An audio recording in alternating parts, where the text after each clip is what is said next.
Ready?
Yo, what's up, everybody?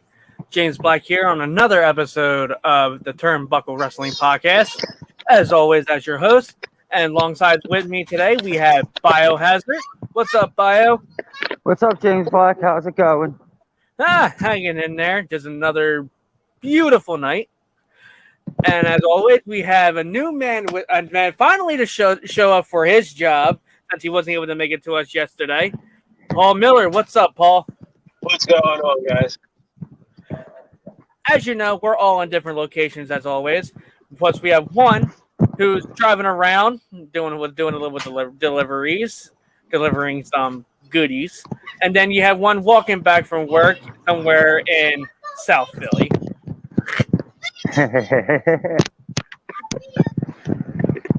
But as always, we're here to talk wrestling straight down the line. And one of the things I would definitely want to show you before we get into all our topics, the inspiration, which is the Iconics, are going to be showing up at Bounds of Glory on Impact for the pay-per-view. So it's great to see that two former WWE female tag teams are actually going to be able to do something.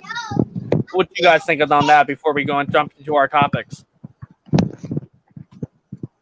Maybe they'll get used this time. We can only hope. What about you, Paul? So I felt like they were actually over. They were really over in WWE. They just didn't know how to, they didn't know how to push them properly. Iconics was a great team. I really hope that, they have continued success in the other promotions. I really hope, since they're a part of Impact now, that they're going to be, that they could actually work for AEW and shit like that, because they are a force to be reckoned with. I really like them. Definitely. So, without further ado, let's get into the elbow drop topics of the week. We have some AEW Dynamite and AEW Rampage, which our very own Paul Miller was there at the show live at the Leocore Center on Temple University's property. And then we had some WWE talk. We have the WWE with the Crown Jewel matches coming up, and the King of the Ring, and the first time ever, the Queen's Crown, which finally they're actually doing something for the women's, which is not a shocker for most of us, but at least they're trying to do something with the women's and giving them something with that. And it seems like we have a disagreement on that, but hold your thought there, Paul. We'll get to it once we get to WWE. Make sure you do follow us on Facebook and Twitter. Yes, we are on Twitter, and the ones who are watching on Twitter, hope you enjoy the show. And on Facebook, make sure you join our Facebook page, the Turnbuckle Wrestling Podcast, on the group and like. So, and without further ado, we're going to go straight into the AEW talk from the show, from last week's show from AEW Dynamite, which I gotta say, that show was amazing, even for being a anniversary show. So I want to try to bring up some of the matches that went on with that. The startup match was the Elite, the Super Elite, as they call them, going up against the Jurassic Express and Christian Cage. What was your opinion with that match on how it turned out with the results of the Elite winning? So, I mean, it could have been either way to begin with. So the whole match was, revolved around Vega and Brian. Yeah. So, so it was good. It wasn't the best match, because you take forward and lift up Luchasaurus and just botch the shit when it turned around and get out of it and being the Elite like that.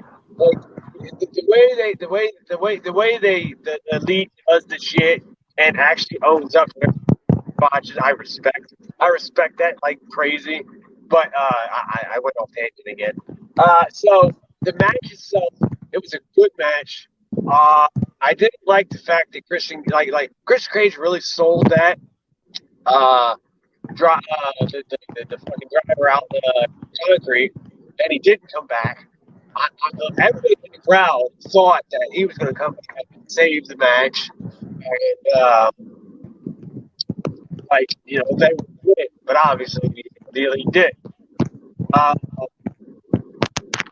they did so as far as everybody attacking Jungle Boy at the end of the match to win. I felt like they really buried Jungle Boy at that point. Luchasaurus still looked strong. Bryan Danielson still looks strong. Christian Cage was like a little bitch. But that's besides the point. Hey, it was what it was. It was the first match.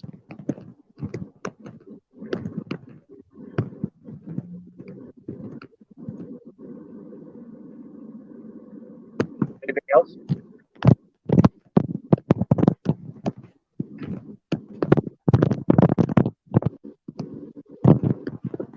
Anything you had to say to that, Bio? Sorry, didn't realize my mic was mute. I don't got no words. For once. Wow. That's a first. Bio has nothing to say. Holy crap. Especially to the super kids elites. Yeah. They're not even on my level. Oh, here we go. Come on, they can't even survive probably not even 5 minutes in any type of form of fight with me. Matter of fact, how about this? Come down to the 2300. We'll bring it back to the old school and do a real South Philly street fight. That'll be interesting. Well, be prepared to get smacked with a light tube or two. I can see that happening. So the next match I went through was Sammy, the TNT Championship, was Sammy versus Bobby Fish, which we all know Bobby Fish. Originally, we know him from seeing him a lot on TV through WWE when he was the original member of the Undisputed.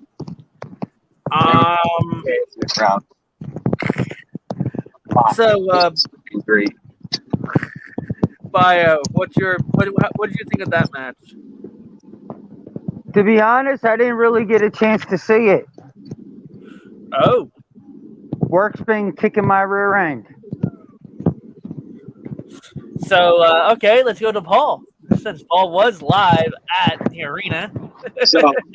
So Bobby Fish and Sammy Guevara had a really good match. I felt like, Sammy was put over. by Bobby Fish in a very good way. But I still felt Bobby looked strong. That's why, he is signed now with AEW. It's going to be a great. It's going to be a great time with Bobby Fish in AEW. Like I really feel like things are going to start to click, quote unquote, with AEW. I feel like they just need 2 more members, and they will be undisputed. But yeah. So you think that there's going to be Undisputed is going to come back? Well, I mean, who knows? Roger Strong is telling us he's frustrated with SmackDown. I mean, with the NXT. So, yeah. That would be interesting to see that happening. I mean, of course, they won't be called the Undisputed Era there, copyright. But if his old teammates come and decide to, want to face the Elite, he might have a sort of undertaking there as far as who is his loyalty to more, being undisputed or being. That would be interesting. I would say that would be interesting to see.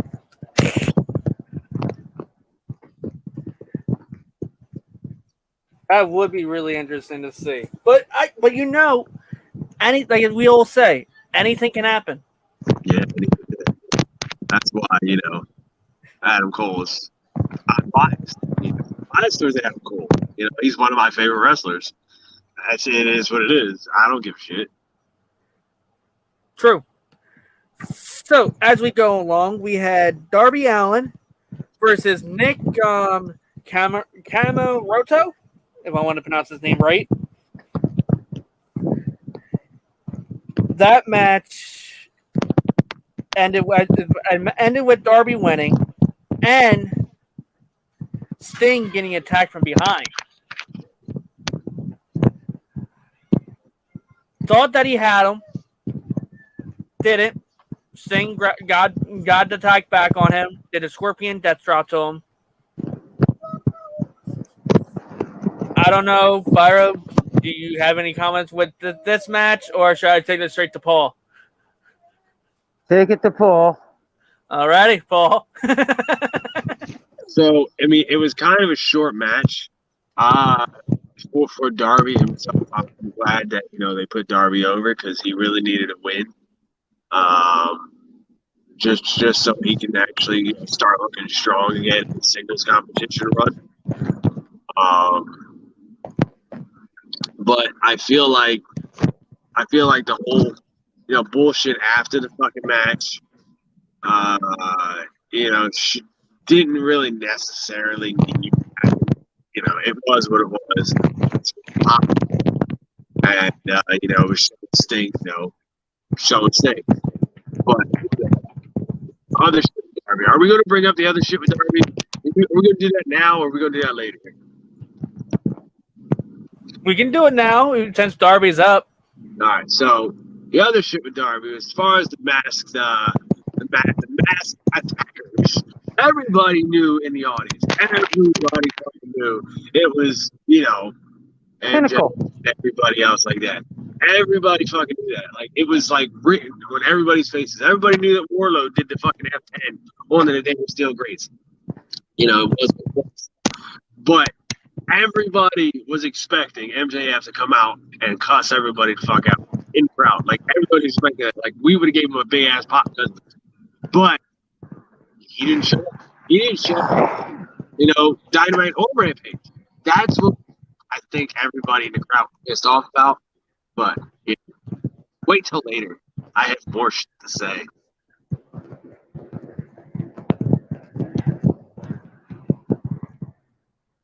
Oh boy. It looks like Cole maybe bringing out his other side. Seems like he's getting a little crazy here, don't you think, Bio? Well, to be honest, MJF was there because he was one of the guys dressed up. Yeah, No he's one the one who ever. took the skateboard. And Shawn Spears was the first one to attack Darby. Because as soon as he turned around, the camera got dead at his eyes. And I was like, really? Can you make it more obvious? And what are you trying to prove anyway? I mean, didn't the Inner Circle already demolish these pretty much? So Right. now you got to go focus on Darby Allin and Sting for what? What for? What? They don't got no tag. They don't got no gold around their waist. No. So what are you trying to do? Make a statement? When if you are trying to make a statement, then what kind of statement are you trying to make? That they could beat an old man and a lunatic. And you know what I say? I see the Pinnacle as bullies. Well, guess what? I am the original bully. I'm the one who bullies the bully. So if they want to play bully, well, come and play bully with me because I definitely love to bully back. And I don't have a problem with maybe one time getting my partner to come out for one last time.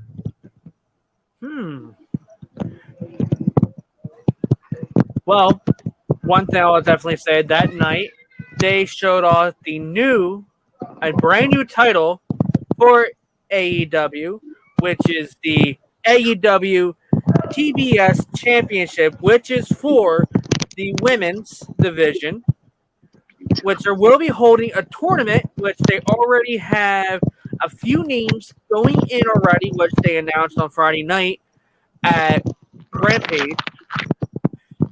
They already have Sky Blue, which I know is one of them. And Paul, who were the other two? I know one of them was Rosa, and who was the other one? So the Sky Blue is the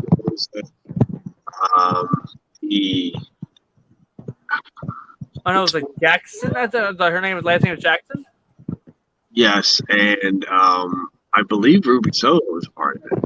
Yes, and Ruby Soho. And I think they're going to. I think there's going to be more. I think they may add a few others. Maybe adding. I know Britt Baker will not be part of this tournament due to the fact that she is the already the champion. I think they may add Rebel or Ruby, whoever. I think Bunny is going to be a part of it too.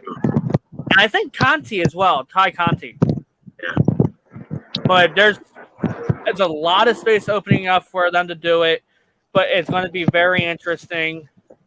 But we'll see how everything will go with that. So then it led into the match of, if I remember correctly, Shada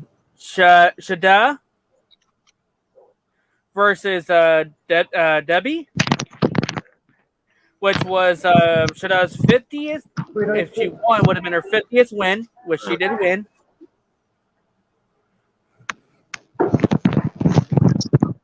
Everybody, so that match right there, everybody was like, "Oh well, she's gonna fucking win." No, they said swerve.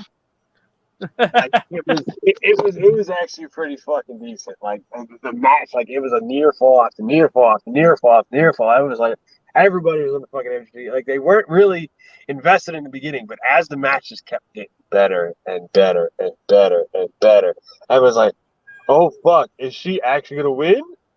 Yo! Like the whole fucking crowd was electric. And then when the fucking count was 3, the aftermath, they just threw the fucking trophy in her fucking face and it shattered. It was crazy. It was so fucking good. Yeah, that match was. I'm like, yes, I'll say this. I did not watch it live. I had to catch up with it due to the fact that I was then busy with my job and busy with everything else. But it was a really good. It was one of the best matches out there. Then it led into the Casino ladder match. Yeah. Which I had to say, my guess is the Joker card, and I know Bio's guess is the Joker card. We were wrong. Before that night, Paul, when you went to the show, who did you thought was the Joker card? Hangman. You thought it was Hangman? Everybody in the fucking stadium was like, it's Hangman. Every fucking buddy. And you know, everybody felt it in the air. Like, everyone was like, knew it was going to be Hangman because, you know, that everybody was like, AEW needs to pull this fucking trigger.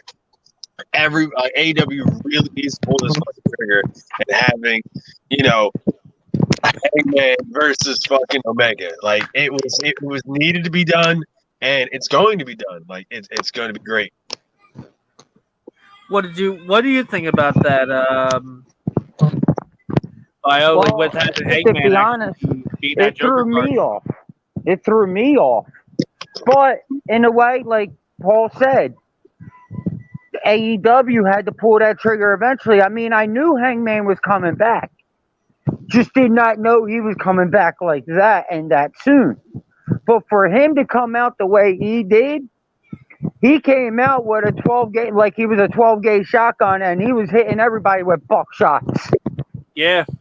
And to be honest, that man deserved everything that came his way that night. I have to say, even near the end, how he came back in that entrance, he came back like he did some magic trick. How he was able to jump right back into the ring with no issue and land the move, climb the ladder, and get that poker chip to become the number one contender. Well, I am going to say this, Omega, you better hope and pray you don't get hit with that buckshot. Because he's going to try to take your head off. Think about this one. They better hope he don't get hit with the One-Winged Angel. Only because the One-Winged Angel hasn't been kicked out of in 12 years. Damn. What was that, Bio? Sorry. One-Winged Angel.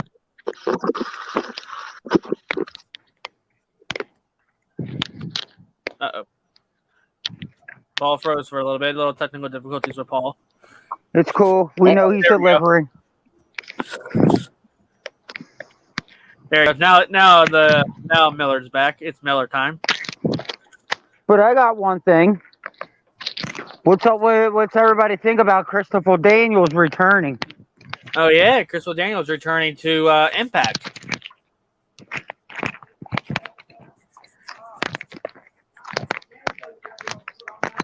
Paul, what do you think about that? I didn't hear anything. I kind of like lost y'all. What do you think about Christopher Daniels coming back with Impact?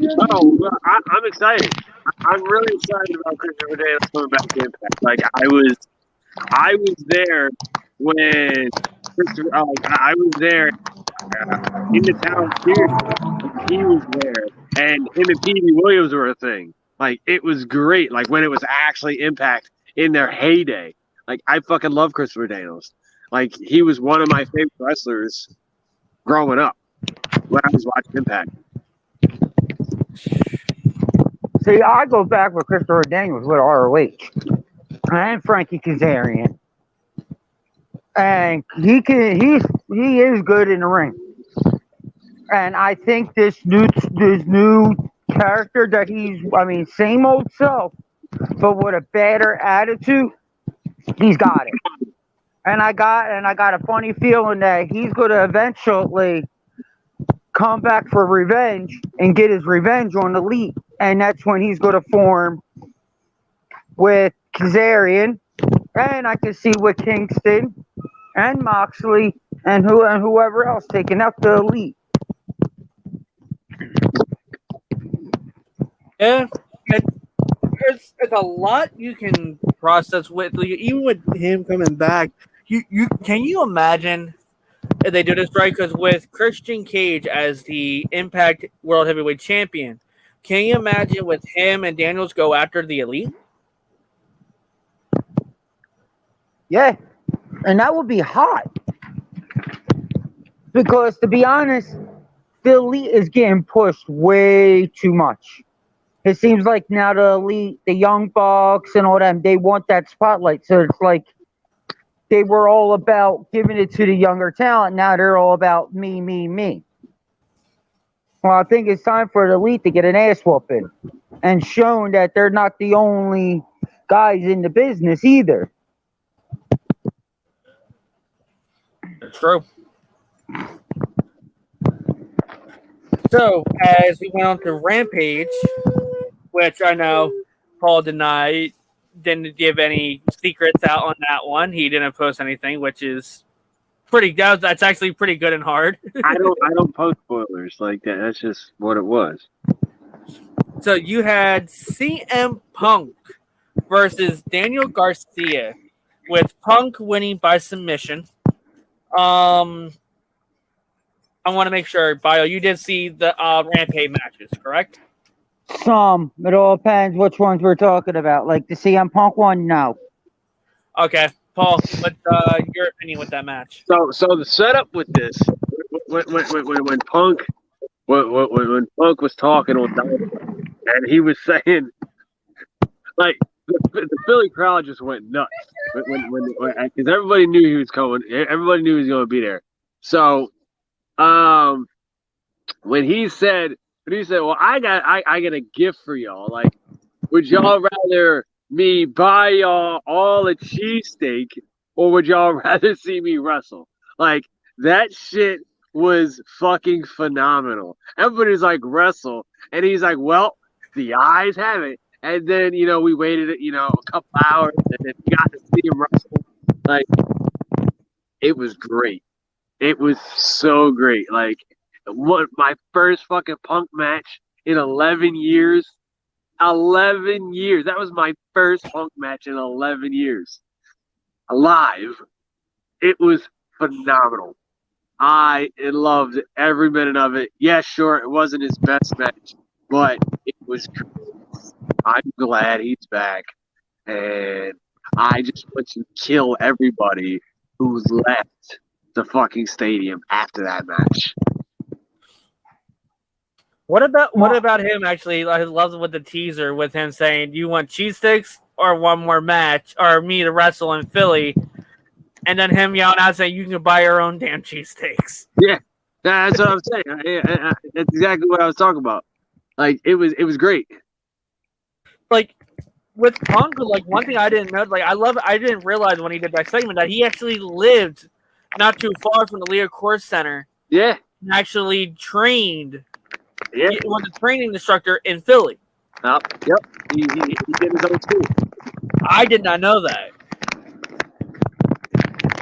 Like, that was like shocking. I'm like, holy shit! I'm like, I didn't realize he actually was around here. I didn't know that. I love that he made a mistake. Wait, is it cheesecake or cheesesteak? Yeah, that was fucking hilarious. But the thing I gotta say though, right now with Punk, I never seen Punk as happy in a long time as he is now. Oh yeah, it feels like he's back into his own element and he could be who he was meant to be. Like you said, that wasn't one of his best matches, but he still went out there like, oh shit, no matter what, I'm going to kick your ass regardless. Right. And one thing too is with that, I want to bring it up because I know right now we're talking about Rampage, but the one thing I know we don't really talk about the dark match, the AEW Dark, but a special guest came through onto AEW, which is he is from Philly, is the Blue Meanie. I know Paul can definitely said he showed up. I loved it. It was great. I got to shake his hand. It was awesome.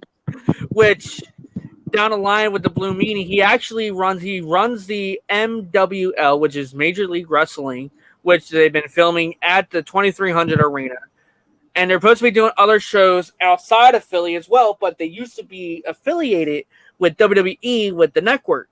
ever since WWE lost the network, they actually jumped off, and now they're on Vice TV, which any of y'all had Vice, you can check the MWL on Vice. So, as we continue along with the AEW, you had the Lucha Brothers versus the Acclaim. God, I wasn't expecting the Acclaim to actually, I don't know, bust on Philly that much. I wasn't expecting that.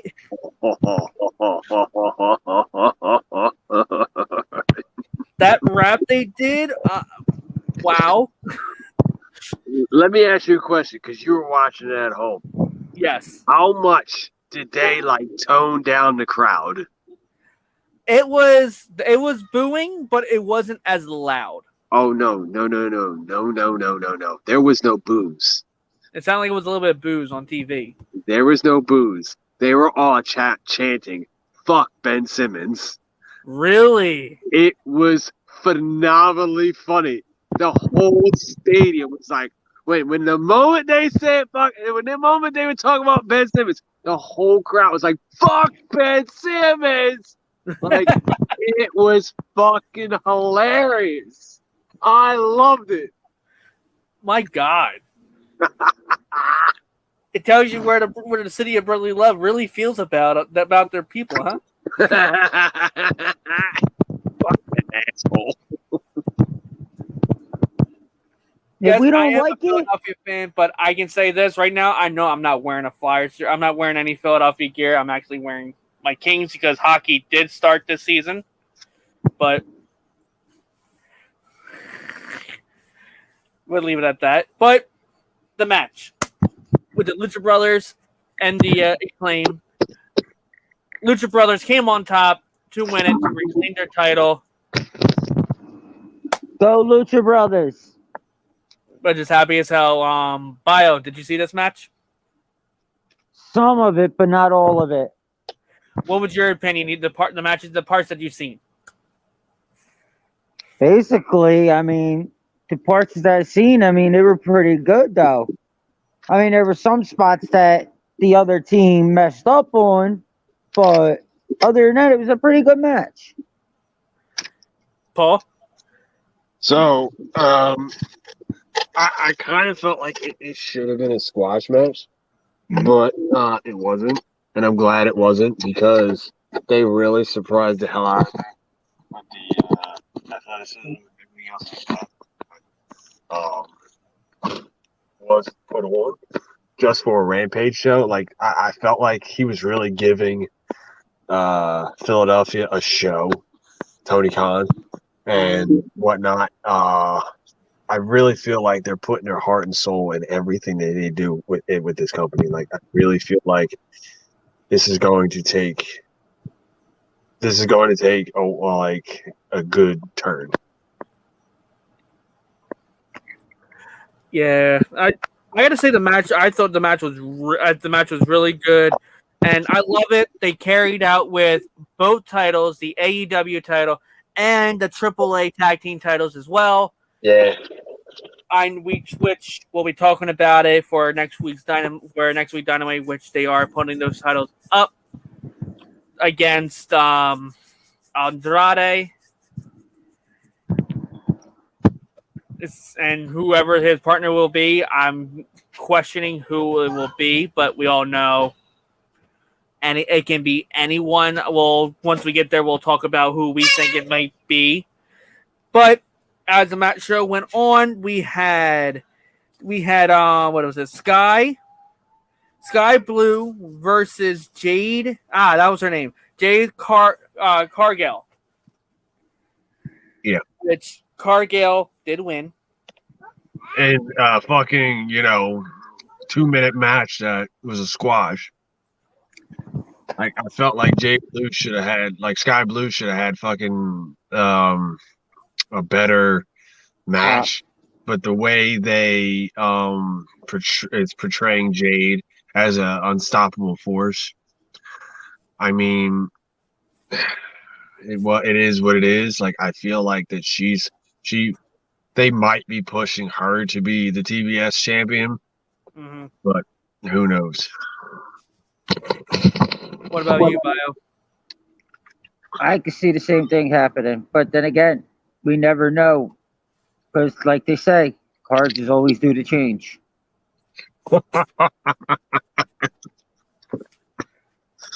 That is true. It's true. It's damn true. But Change. but that's the only thing is when you start saying being the unstoppable force, it sounds like they're trying to make her almost the China of AEW on how she's built and how she wrestles. It reminds I started watching a lot of the Rhodes reality show and how it's the backstage of it where they talked about the smack that was heard across the world when she smacked what's her name from we called Velvet from Red Velvet across the face, and she said that a woman my structure, she should get used to that. I have a heavy smack. But even in the company, Bio, even you can say, even Brandy said it, you're not supposed to hit that hard. No. You're supposed to make it to where that it sounds like it was hard, but it wasn't. But she did leave a handprint on her face, as they said. For Red Velvet when it was back down in Jacksonville. But see, it also goes with it's up to the performer too. If the performer is willing to take a full smack, then you need to be prepared. So, if I tell you, James Black, I want you to fully smack me, that means you fully smack me. So if you wind up knocking my lights out, that's on me because I'm the one who went and was okay with it. So if she left that handprint, that she knew what she was getting into in the first place. Well, but still, when you were a big,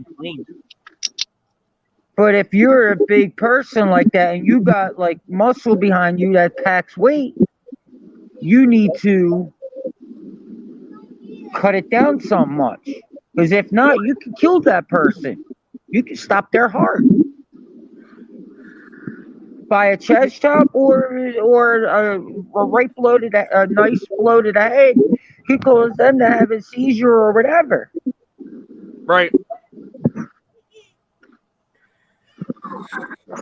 But I I agree with most of it. The match should have been a little bit. It should have been at least maybe it was a squash match. It should have just been one hit done, or it should have been at least a decent match where that giving Sky a chance to show her talent and show her who she really is. Maybe she can stand up with the women who are a lot stronger or maybe a lot bigger than she is.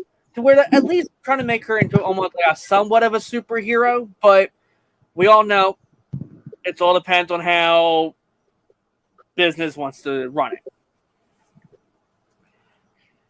But to go through the last match, it was the main event match. It was a Philly street fight with Ricky Stark and Brian Cage for the FTW title, which is the only title that made it big in Philadelphia, even though it was created in Brooklyn, but it is well known in Philadelphia at the original 2300 Arena when ECW was still around. Mm-hmm. So with that match, Brian Stark did win it with some help from Team Taz, as Taz was literally shitting a brick on commentary. Yeah. Come on, win. Come on, help him out. Team Hobbs and whoever, I forget the kid's name, get down, help him out. So it looks like I really don't hear commentary, so I really wouldn't know. But I think Cage should have won this. Brian Cage had that match. But Paul, lighten us with your wisdom with this match. So I felt like it was bullshit. I felt like they're pushing fucking Tony. I felt like they're pushing fucking Starks to the fucking moon, and now they're not going to know what to fucking do with him. I really feel like they shouldn't be doing this. I really felt like Brian Cage should have won. Even though Brian Cage is threatening to leave, quote unquote, that's just the fucking rumors going around. But I don't think he's going to be, because he's going to be fucking smothered as far as, oh, you can't do this, you can't do that. Like, I really feel like he's not going to go anywhere. But as far as the street fight match goes, I mean, I felt like there was a good spot with the whole trash cans and whatnot. But as far as Hobbs, the other fucking asshole involved, it's a whole fucking part of the match. It was what it was. Like, I really felt like Brian Cage needed somebody in his corner, and I really feel like he's probably going to get somebody in his corner. I don't know who, but just to back him up, because I don't feel like this feud is done. Mm-hmm. I don't, just because of how they ended it. How fucking Taz is like, oh, well, I'll survive if I let his bullshit catchphrase. And Brian Cage is like, oh, no, this isn't finished. At least that's what he said in the live crowd. I don't know if you actually saw that shit in the TV, but he mouthed it like, we're not finished. And whatnot. So, it was what it was. Well, Bio, what you had to say? I thought there was only one Tony Stark, really, one Iron Man. But definitely, like all the weapon on all the spots were dead on. They were perfect, executed well. But the whole, like Paul said, the whole thing of getting the other guys in, kind of, I ain't gonna lie, you made yourself look like a little damn bitch. Now, if you would have just, if Ricky Starks would have took the win, just to win without no help, then yeah, that would have been a good match. But if you're going to need your boys to help you, then you're a bitch. Then you don't deserve that title. And to be honest, Taz, how stupid are you going to give someone and let a little cheap punk like that represent a title that has history behind? Matter of fact, Philly made that history. Philly made your title history. If it wasn't for Philly, there wouldn't have been wrestling. And Taz, that's where you came from. Originally, the birth of ECW was the 2300 Arena. True. And one thing that they showed that I know Paul seen it live, and I saw it through YouTube later on with the show, that they had Tony Khan came out to the ring and called out a few original ECW members. He had Taz, Jericho, Dean Malenko, and what was his name? Jerry Lynn. They had Jerry Lynn come down, but they had a little surprise appearance that Jericho got caught off guard coming down to the ring with CM Punk, saying that he felt offended that he did not get called down here since he was ECW champion before. But he said he felt a little offended, but he said, I did want to say it and bring it out. No offense to give Dean Malenko or Jerry Lynn their moment out in the ring again, but he was ECW champion. I mean, my thing, I loved it. It was nice. And he did it, and the way Punk did it was out of respect all through. Mm-hmm. He cracked up. He said what he had to say. Yeah, well, I feel kind of offended, but he spoke as a man, turned it into a joke, gave the show back over, and walked away. Which you don't see a lot of performers doing that. And when you got a performer like that, that tells you how much they love the business. You know what? I'm going to go out and get the last final pop. That's me. But I'm going to get the show back. But to see one of my trainers, yes, someone that I got trained by for a few, Jerry Lynn, was phenomenal to see him in an AEW ring. We just lost the Biohazard. I think his phone died. I think he was using. So hopefully he should be back. He may be running in to getting his laptop. Hopefully. But I gotta say that what they did was, like you said, it was great that they gave him the honor. Even with Dean Malenko, I love it. The man with many holds, but a few words just go and just said. Oh my God, did he fucking have few words? Just not much. It was just like what, 3 or 4 words. That's it. Pretty fucking much. Like it was like so. This was Tony Khan's second appearance all night, mind you. Second appearance. So Okay. He came out earlier in the show to thank everybody and whatnot. This is untelevised. Like it was he was coming out thanking everybody, and he was telling a story about how, you know, he always wanted to be in, you know, Philly, and always wanted to watch wrestling in Philly. And you know, he grew up he when he was 13 years old, he all he wanted to do. You know, he said Philadelphia is the greatest wrestling city in the world. His words. His words. He said it. And so like it got the crowd really fucking pumped because he came out in mid show. And then he's like, stick around for my thank you message and everything else like that. And oh my goodness, it was great. I don't want to every bit of it. Like it was, I didn't think that they were going to record it, but they did, and they put it on fucking like they put it on YouTube. Like it was great. Like I really enjoyed every bit of it. God bless Tony Khan. God bless him. Like he was amazing. I really respect that man. And happy late birthday to him, by the way. I have to tell you this with Paul, what you talk about with Ricky Stark. If you haven't started watching The Rhodes, you may want to start watching it. Rhodes even said it with Khan that he is the future of AEW due to the fact that when he got injured and fractured his neck,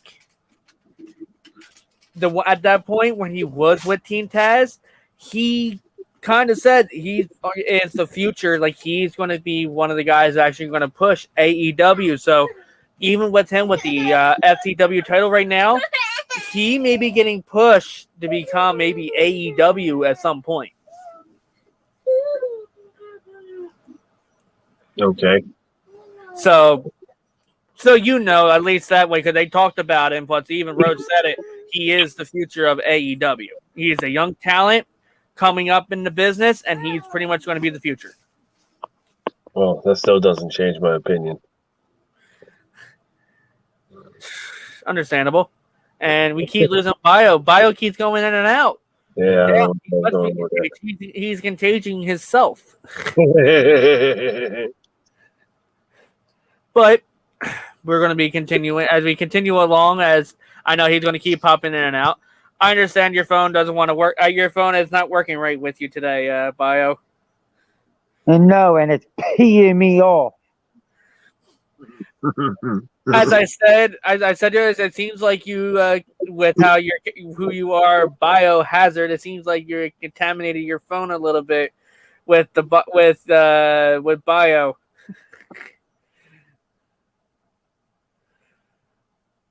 Smile. Say cheese. But we're not gonna. Hey, there's a Biohazard. So we're not going to go into the next week matches yet. We're going to go straight into the WWE with talking about what they put together is the King of the Ring and the Queen's Crown, which so far they already had the 4 matches already done with it. I'll bring up the bracket. You had Sami Zayn beating Rey Mysterio. You had Cesaro's losing to Finn Balor. You had Mahal beating Kofi and Woods beating Ricochet on his birthday, which happy birthday, belated birthday, Ricochet. Sorry you lost, but I don't see you win. I couldn't see you winning the title. winning the crown, the King of the Ring crown. But anyway, so as it's going on, Bio, what do you think? What's your prediction with this? How it's going on? Because it almost became a New Day competing for the crown, which could have hurt them if that happened. What could hurt the New Day? Yeah. How? I mean, to be honest, give me your point of view. How when they would hurt them? If Kofi won, it could have put a damper on their friendship or battle, even if they say it was all non-disclosal, it was all shake hand to hands. But it's like they said when it came down with the Dudleys when they had to verse each other, it put a damper on their friendship. It put a damper on them being a tag team. But if that happened, would you think it would have put a damper on? It could. I can see it happening because look at me and my partner with certain things. But that's for another thing later on down the line. Yeah, but it could hurt that if it went that route. But then again, look what they all been through anyway, especially being separated. Right. By being separated, they could have went off and did their own thing and dropped the whole New Day gimmick could have dropped. But right. No, them three said it no matter what, whatever brand we're on, we're going to still continue to pop this. And I'm sorry, I love the New Day. And to be honest, I'm glad that Kofi didn't win it because I do want to see Xavier. He's well deserved, and he needs to be pushed. What about you, Paul?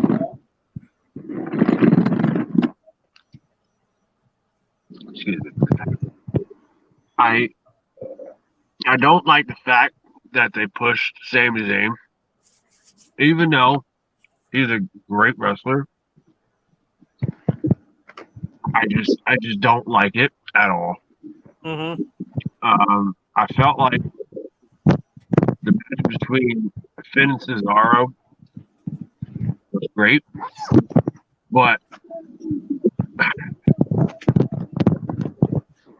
Finn, if they were going to push Finn, they should have just gave him the fuck. So I don't feel like Finn's going to go anywhere. Okay. In the tournament. The whole thing with Kofi, I feel like that if Kofi won, then, Kofi won. And then there would have been mano a mano as far as Woods. Mm-hmm.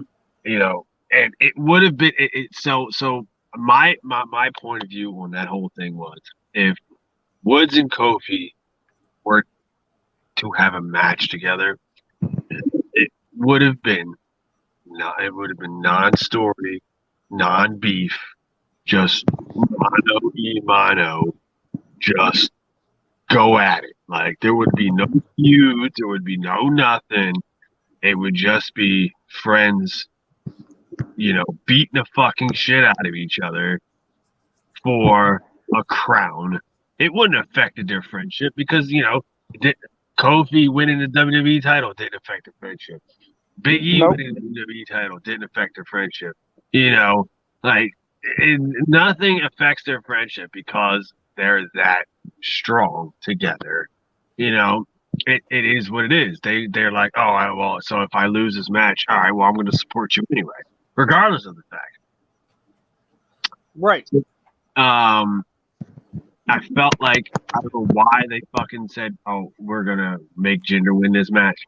Because Jinder is fucking nothing right now. Like, why are you making him, win this fucking match? Because he's, no one wants him. He's still a fucking jobber, even though he held the fucking WWE champion. Everybody still sees him as a jobber, regardless of the fact.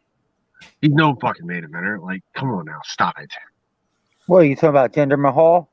Yes. Yeah, he's a washed up bitch.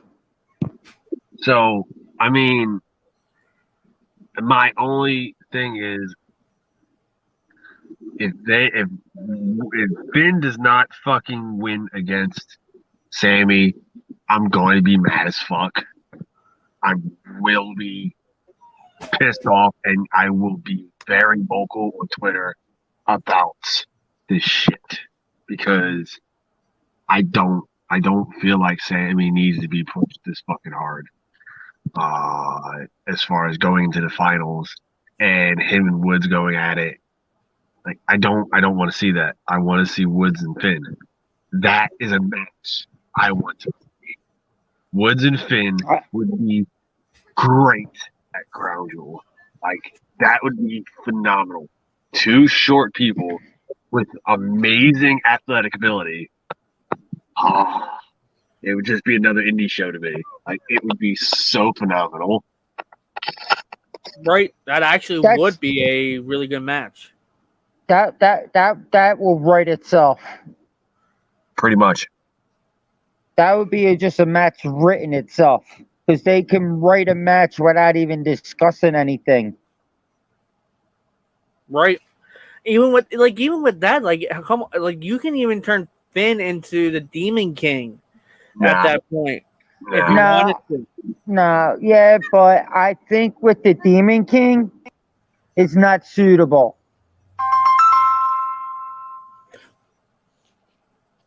Because why I think it's not suitable is because Xavier is not that person that he has to bring up the Demon King for.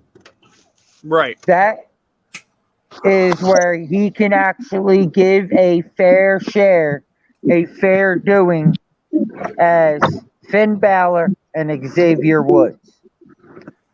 Now, if it was like any other person in there, then I say use the Demon King because he's already going against them. He's never really went against Xavier. What would you think if, let's say, Finn wins, he becomes King Balor? What would you think of him actually using the Demon King persona as his king, as the king of the ring? Nah, I don't like it. Nah, because he's already known as the Demon King. Right. As the Demon King.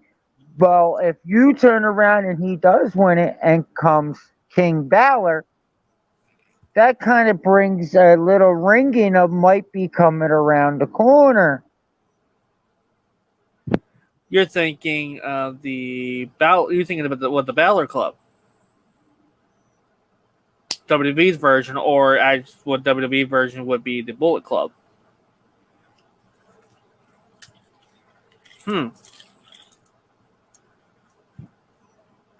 That would be interesting. But then again, card is always due to change. True. And we're going to get into it. I want to say this before we get to there, since we know how it is. So we all agree. Like I say the same thing. Who I think it should be going in. I think it should be Balor and Woods. But how would you want the match to turn out? I know it makes it harder because they're both fan favorites. Even with Woods, and Woods deserves a lot that he's been through. I'll give our opinion. Start with Paul. Who do you have winning the whole bracket? I have Woods. Winning everything.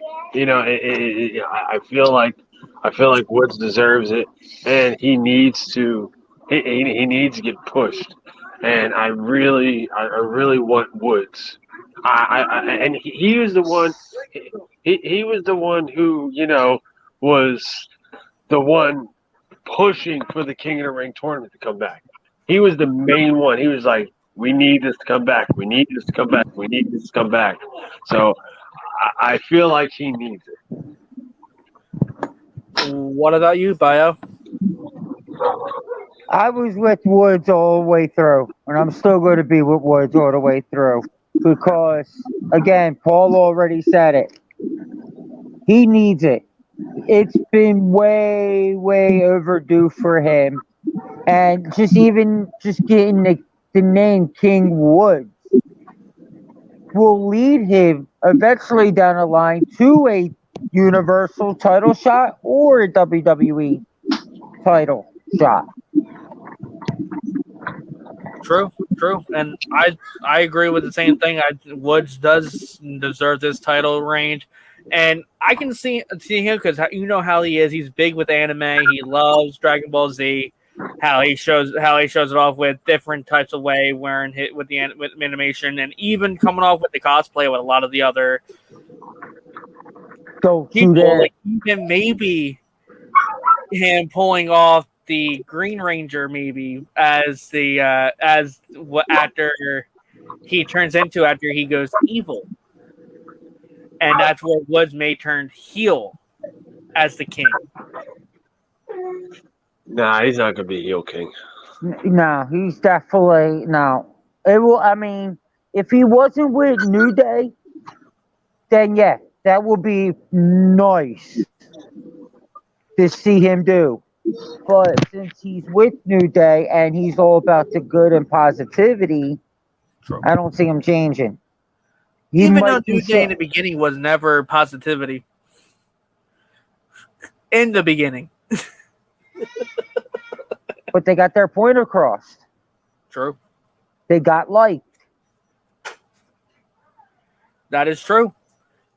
So as we continue to trug along, we have the Queen's Crown, which 4 matches already happened with there. You had Vega beating Toni Storm. You had Carmella beating Liv.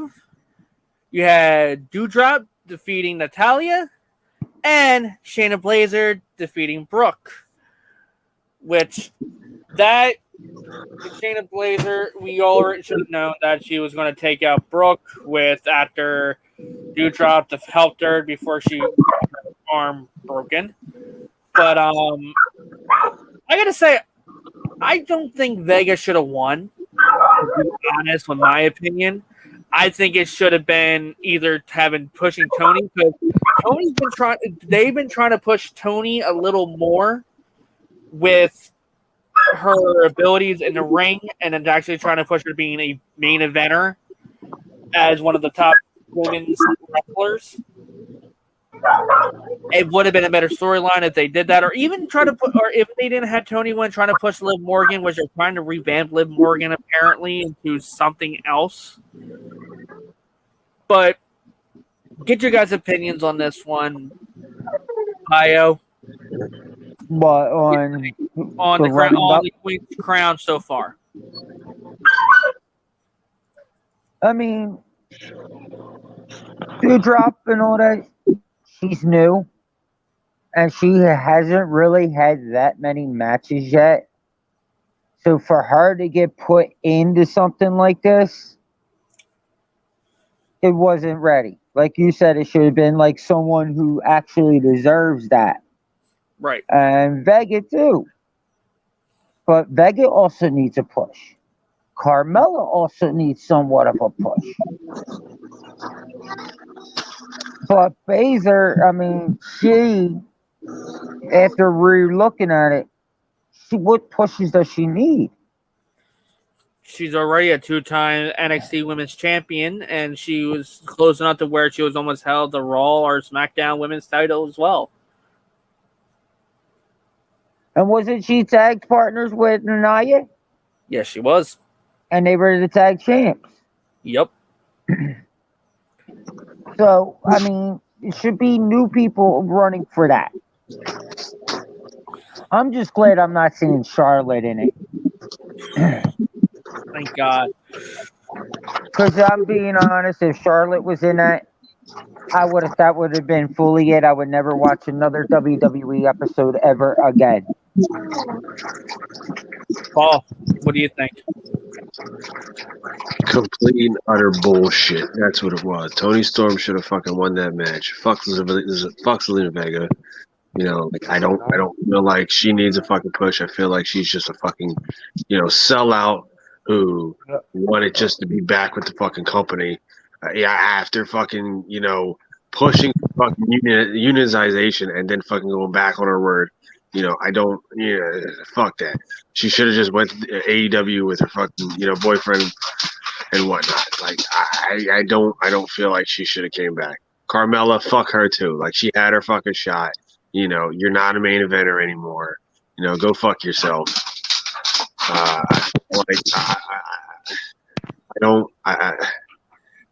Liv Morgan is getting should be pushed to the fucking moon right now. She is one of the best wrestlers on that female roster. Plain and simple fact. I don't see what the fuck they're doing here. As far as Doudrop goes, there's a storyline there. As far as her and Shayna, it is what it is. But Shayna should fucking win this fucking thing hands down because of her experience. That's just how it was. Like Shayna should be fucking pushed to the fucking moon, just like a certain other MMA person was, who was also part of the Four Horsewomen and was Raw Women's Champion.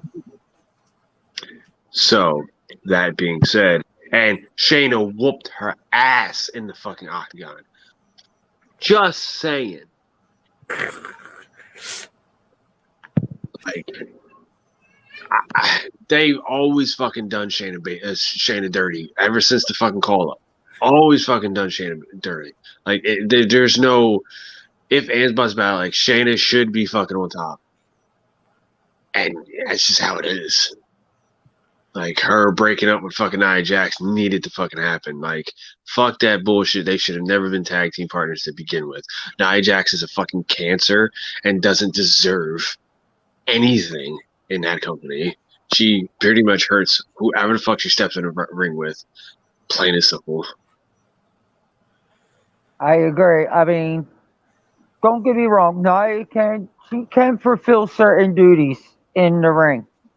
But her ring work is not good.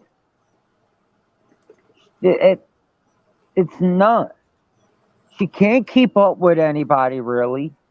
I mean, I'm not saying because she's a big girl, but I don't think she's got the athletic in her. Because I've seen big girls can run the ropes and fly over the ropes with no problem. It's just that she lacks the athletic. Do you think the only reason why she got in is because of the fact that she's related to The Rock?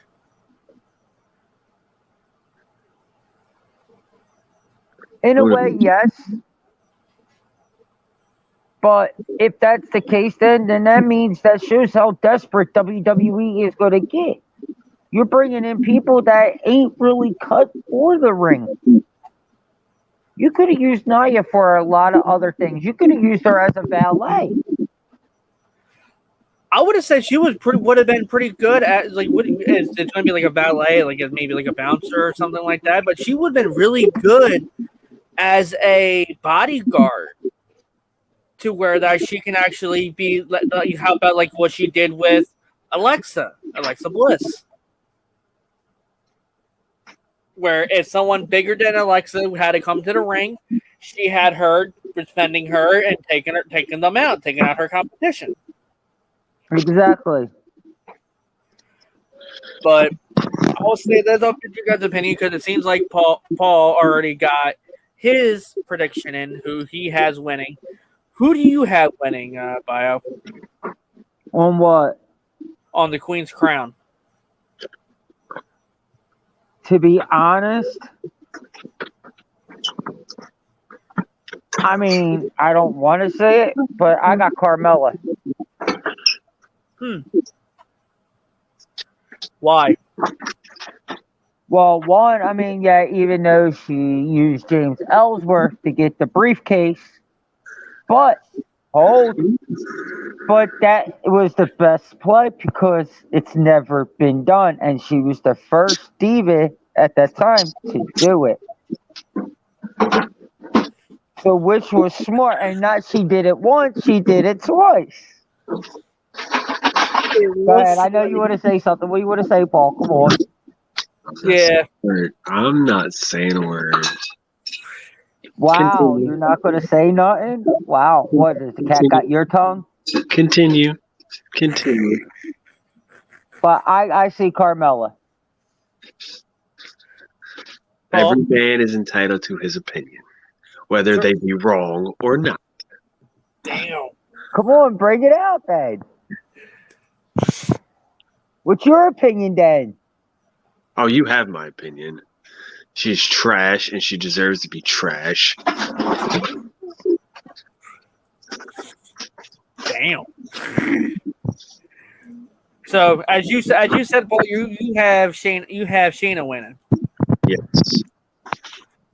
From me, with everything how it's going along and how everything looks, and I'm like, I think right off the bat, I think it's either going to be one or two, but I think it's going to be. I think I can see Vega maybe getting that push as the winning, or if you're going to look at how the world is and what WWE is trying to push, I see maybe Doudrop winning the Queen's Crown.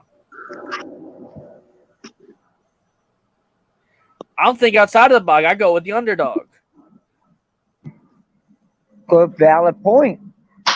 Because if you think about it, it's since WWE has been trying to enforce like how Nia Jax is a big girl, then now you had Doudrop, who is a big girl, trying to show that it doesn't matter who you are, how you look, how many limbs you have, what color you are, and everything else, that you can be whatever you want to be.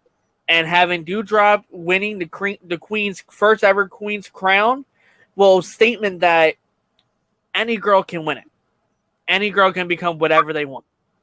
Now, let me interject. Okay. You seem to forget who's running the show. It's not Triple H. It's Vince McMahon. And he has a certain female he always picks. That is true. It's always the looks that he picks by and the determination. Okay, and who's got the hotter looks? Shut up. Who's going to turn around and get Vince started? Yeah, and it's one of the two. It's one of the two. It's Carmella or it's Vega. He ain't going to go after Vega. You think he wants to deal with Aleister Black? Sorry, change his name. Remember, you know how some of these guys are. He won't only go Aleister Black. All right, well, Minister Black. Malachi Black. Well, Malachi Black, he had all different ones, so. I know. But Malachi Black, you think Vince is going to want to get his head literally kicked off? Because to be honest, I wouldn't mind getting in the ring with him, but I'm not getting in the ring or having him personally kill me because of his wife or girlfriend or fiance or whatever. So it's Carmella. And having her boyfriend as commentator as well on Raw. Even though the funny thing is he doesn't really talk that highly about her on commentary, but he mainly talks about when she was on Raw, Mandy Rose. Oh. Highly. Or wait, maybe Vince might be into big girls, which, hey, big girls need loving too. Hey, he might be having his eye on Doudrop. Yeah, come on. What is this like? Maybe maybe Vince is going this route. What happens? Maybe he's going through this route because of the fact that maybe Stephanie is finally pushing a little bit more. Because even Stephanie said that she's been trying to push other wrestlers into becoming more than that meets the eye, to where they're trying to make the female demographic more to them. Well, basically what I see Stephanie doing, it was like the whole talk with the whole Space Jam. Mm-hmm. What they did with Lola. Yeah, why? Lola had a nice physique and all that. She was might as well say a tomboy. What is wrong for you to look beautiful and sexy and all that and want to go out and play sports? It's just like watching back in the Attitude Era all over again. And it's showing that it does not matter. You could be a big girl. A big girl could be a wrestler. A big girl could be whatever she wants to be. Don't let no one put you down. And maybe that's what it is. Maybe Vince is actually starting to see the light and starting to realize, wait, it's just not men who can do this too. Women can also put on a hell of a match or whatever. That brings up with AEW with Nyla Rose, where AEW gave her a chance, even though she's formerly a male, but she's right through Not as no more. but they gave her a chance. She's no longer a male. Oh, I know. That's why I said formerly a male. And that's the thing. And look what WWE did. He was on WWE, and when he came out that announced it that he was gay, he would know that WWE got rid of him.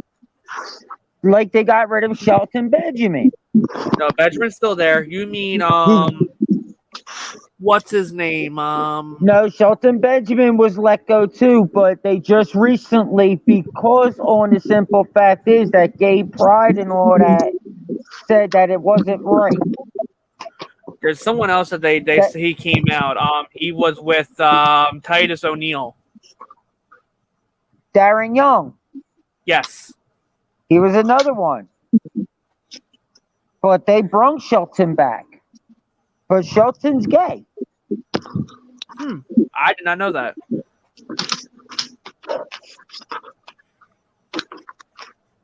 Any opinions from you, Paul, that we're talking about? I'm good. I mean, my thing is, I don't care what you are. I don't care what you like. If you're good in the ring, I'm gonna give you your props. If I don't like how you perform in the ring, I'm gonna tell you, yo, you suck. You don't need to wrestle. Yo, that was a hell of a match. You did good. I don't care what you like, what gender or whatever. If you're putting on a show for me as for a fan, to a fan, I'll give you your goods and your bad. And that's Exactly. one thing I hate was when the people try to use the color and sex. What's the point? Everybody could do it if they got the mind, the heart for it. True. So, as I'm going to continue with the WWE before we go back to the AEW, talk about the matches coming up this week. Crown Jewel is almost around the corner. It's a week from on Thursday, which is going to be at 12 p.m. Eastern Standard Time, streaming on Peacock, which, Vince McMahon loves the Peacock. That is going to be fucking hilarious. There's probably going to be audio issues. There's probably going to be video issues. Oh my goodness. So get yourself a VPN and try and stream it from the network. Hold on, what? Crown Jewel? Oh yeah, it's going to be fucking hilarious. Listen, I'm not even going to bother with that. I'm just going to wait and go YouTube highlights. But even with that, I'll bring up that maybe how the technical difficulty is going to be like. If you watch the first TNT NHL game, it's going to be like that. The audio sucked. The video was very crappy. They had the scoreboard up here, and all of a sudden it split to where you get the scoreboard down here, a missing black bar, and then the event going on top. Or they had it to where that they showed the aerial view of the ice. Well, I mean, they had what was it? SummerSlam or whatever. That they fucking had the Spanish announce team and the English people talking at the same time. Like, what the fuck is going on, Peacock? Now, here's my thing. Yeah. Here's my thing. I could be argued against it, but WWE needs this. They need Crown Jewel. They need Crown Jewel to be a hit, because if not, that's it. Even WrestleMania wouldn't even be able to save them anymore. They need Crown Jewel. Well, so here's the thing, though. Here's the really thing, though. So this Friday, I think Yeah, this Friday is the Super Friday. Yes, on Fox Sports 1. Where they're going in direct competition with Rampage. That's right, because of the fact that because Rampage is the first show for AEW for this week, due to the fact of. Oh no, not even that. They're extending SmackDown longer, so it's running. Really? It's running into Rampage. Half hour, not an hour. Yeah, it's weird. Like I don't get it, but so a full hour. It makes it a lot more sense. They're running in an extra half hour. So wait, so SmackDown's 2 hours, so they're gonna do it 2.5 hours. What is that equal to? That I don't know. I just heard like this. I think this is a rumor, but this is what I heard. So if they're running together, and last week's, I don't know if you saw the viewership, but last week Rampage was only at a 500,000 mark. Yes, and SmackDown was up to at least 2 mil. Right.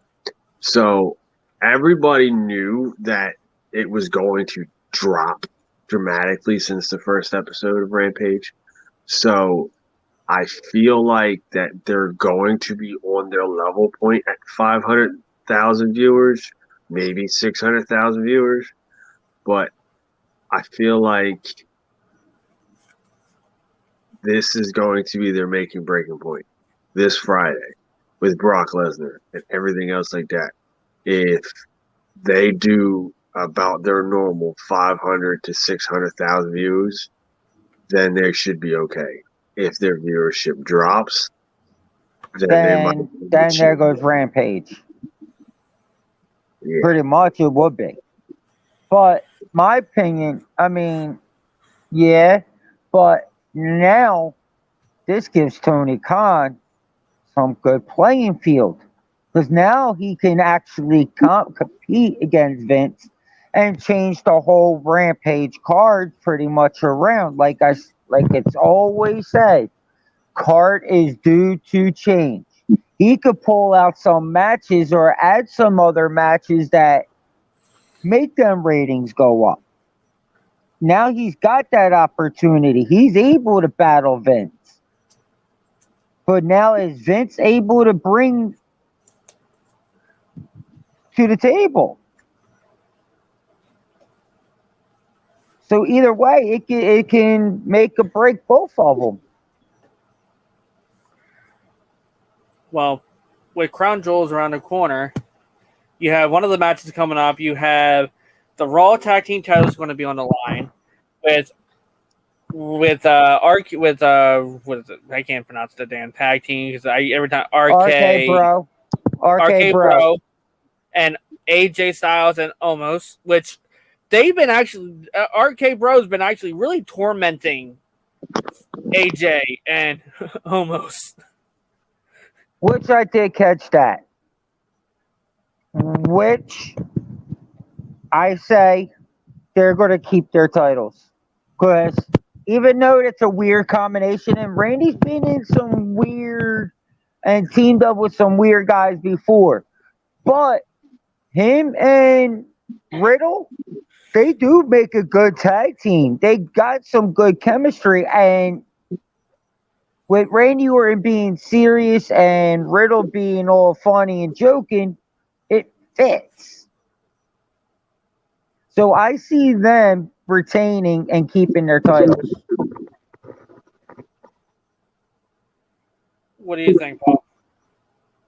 So it's probably going to be a back and forth match. I don't think that they're going to drop the titles to Omos and AJ.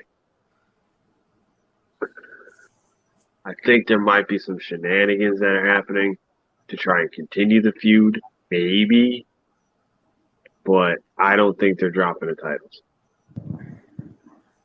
I don't think either. I think because they're going to give them at least another maybe 2-3 months, and maybe give it if they don't have it going off with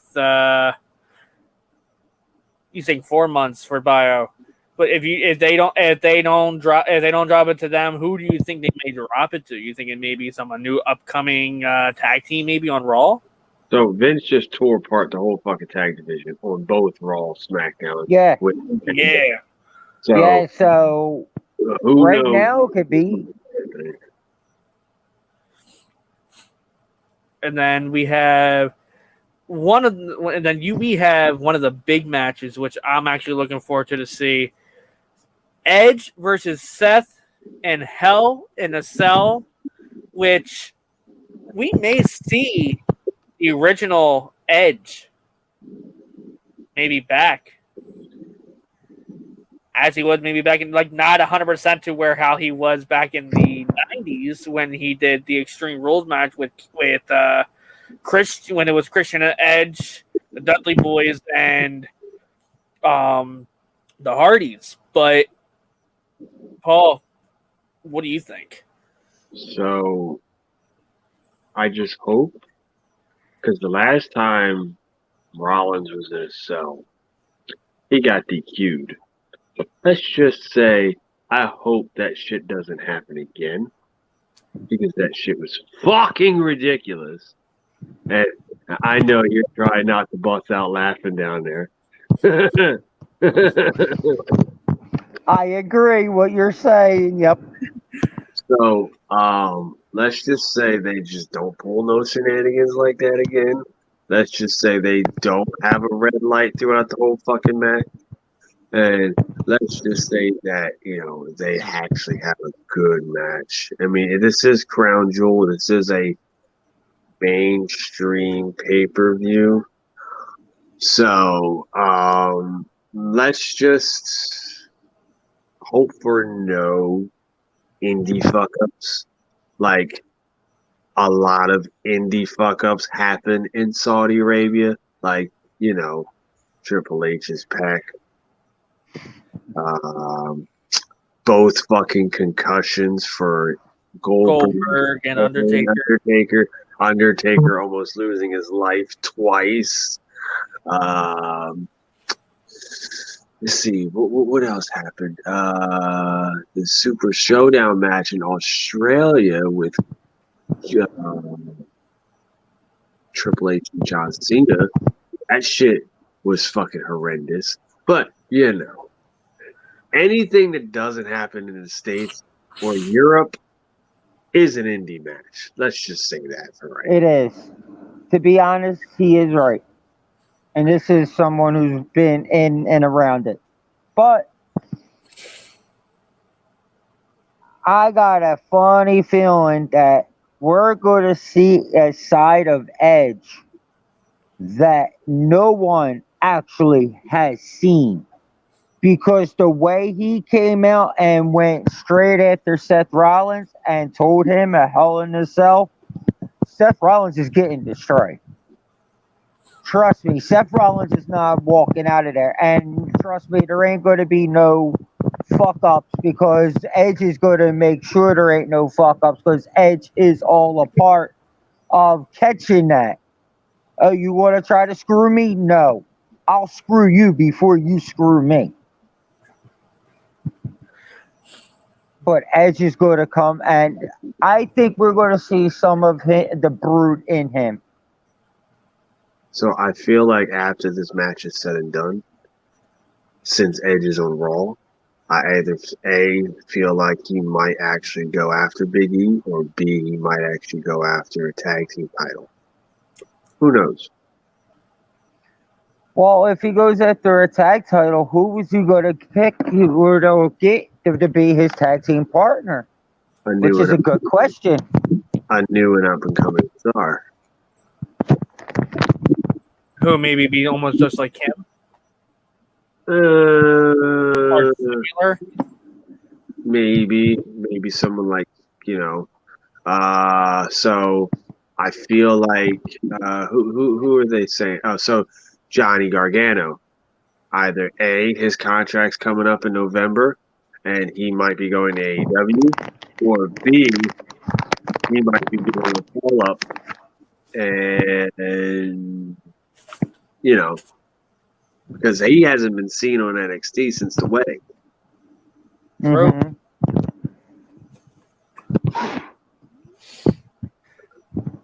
That is true. Another match that just got signed this week is Mustafa Ali versus I can't pronounce his name to save my life. I know he was the former tag team partner of Mustafa Ali due to the fact that after they lost, Mustafa told him that he was pathetic and he mainly needed him. But I got not much to say, but I think they made this match because of the fact that I think the kid is from Saudi Arabia, and I think that's going to push him over than Mustafa Ali. That's my opinion. Well, if the kid's actually from there, then yes. They should have never made this fucking match because they were Nope. actually a great tag team. You know, Yeah. it was a good fucking team, and you know they had chemistry and everything else like that. They should have never made this fucking match, regardless. Now, James Black, like you brought up with the New Day, like you asked about how would it been with Kofi and Xavier. Well, this is going to destroy a friendship. Right. This is definitely going to put a dent in the friendship because you're going to have these two guys who were a great tag team, best friends, and now you're going to have them battle it out. And they're going to make your best friend, because that's where he's from, take that win. True. Which, if you're going to make that match, you should just do run your whole timeout and just get a double timeout. There you go. That would work. So, another match that's going through is the Women's SmackDown Championship triple threat with Bianca, Sasha, and the Women's Champion, Becky Lynch. So, with this going along, because this is going to depend on how the title is going to get switched over and who's going to go, how it's going to go where. I know where it's going. Top. Bio. Who I want. Who do you think is going to come on top? Belair. I'm sorry. I'm going to be riding with Belair because Belair got done dirty after she busted her ass from ground up to get to that spot and earn that shot to win the title and won the title. Then you got someone, no disrespect, congratulations to Becky and Seth on their child, but Becky, you should have stepped back and waited. But for you to come out and give a win in 26 seconds, that was wrong. Now, Sasha coming back, yeah, I'm glad that Sasha's back, but how many times do we need to see Sasha with the belt? I'm tired of seeing it. I'm tired of seeing Becky with the belt. I like Belair, and Belair showed that she was a good women's champion. So give it back. What do you think, Paul? So I am agreeing with Bio. I feel like Belair needs the title, but where they're going with this, you know, I don't know. Like, it's all up in the air here because there could also be interference from Charlotte and trying to, you know, make Sasha win so she can hold both belts. Who knows? But I feel like you know, Belair should win this shot and have, you know, Becky go to Raw. And what is Sasha going to Raw too, or is she staying on SmackDown? Sasha is staying on SmackDown. Becky's going to Raw, and Belair's going to Raw. If they have Belair wins, that means Belair, and Charlotte would have to switch titles. Oh, okay. So okay, all right. So plus Sasha is staying on SmackDown, staying on SmackDown with Charlotte. Right. next match, one of the other matches, that the WWE Championship match between Big E and Drew McIntyre. As I said to this before, Oh, Drew's going to lose, Big E's going to win, and Drew's going to go into a feud with fucking, Roman Reigns. That's just how it's going to be. Well, let's do this real quick since you brought that up as well. We'll tie it into it with Roman Reigns against Brock Lesnar for the Universal title as well. We tie both matches in together, and we can talk about that. It makes it a lot easier with this one, since it both plays the same way on how it goes. Because you have Brock Lesnar, who is a free agent. He didn't go in the draft, so he can go anywhere. He can wind up on NXT. He can wind up on God.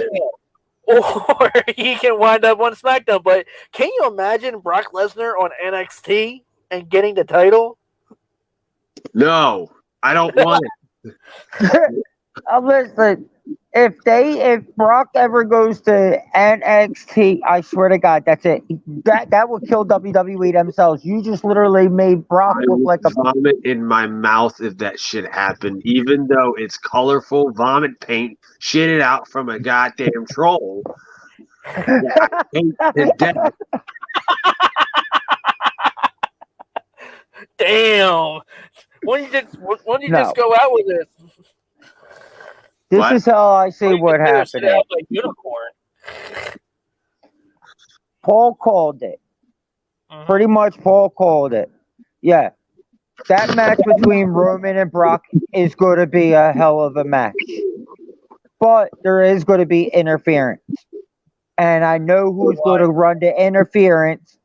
And it's going to be Paul Heyman, who's going to do something. Maybe hit Brock with a low blow where Roman can do the spear or whatever. And then after that, I can see Drew out of nowhere after his match coming after Roman going, all right, I just got done through one, but I got the next one. Well, so I feel you. I see where you're coming from with that, but I feel like Roman's going to beat Brock clean. This is what I feel like he's going to beat Brock clean, and then Brock is going to have something to prove, but he's going to have to wait his turn to get through McIntyre, and McIntyre is going to be like, well, I already beat you, so why do I have to prove anything to you? I'm first, plain and simple. Exactly. What about having to wear that? Like I get your points. You're both both valid points with that, but like I can see it maybe coming up as dirty to where the bloodline gets involved, like having Drew goes after Roman gets knocked out, and then the bloodline comes in, knocks out Brock, drags Roman's body over Brock. 1, 2, 3, goes back onto SmackDown. Drew comes out, bitching, complaining about it. Roman comes out and does his thing, and then all of a sudden Brock comes out and says, "You guys, you both done me dirty. I should have won that. Like the match was in my grasp. I should have won it." And then turns out, maybe at TLC, I'm not saying Survivor Series because Survivor Series is champion versus champion. At TLC, it'll be a triple threat match in a tables, ladders, and chairs match with Roman, Drew, and Brock.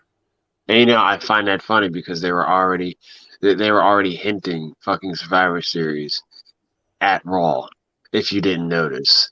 Yeah, they did. Even the commentator said, "Oh, Survivor Series. That's never been done before. Ever." No. I'm like, "Oh, so they're doing this now. Brand supremacy even before the 4 weeks leading up to Survivor Series?" Uh-huh. Wow. The writers are actually going to do this? This is crazy. It's the first time. They never done that. It usually waits until after that.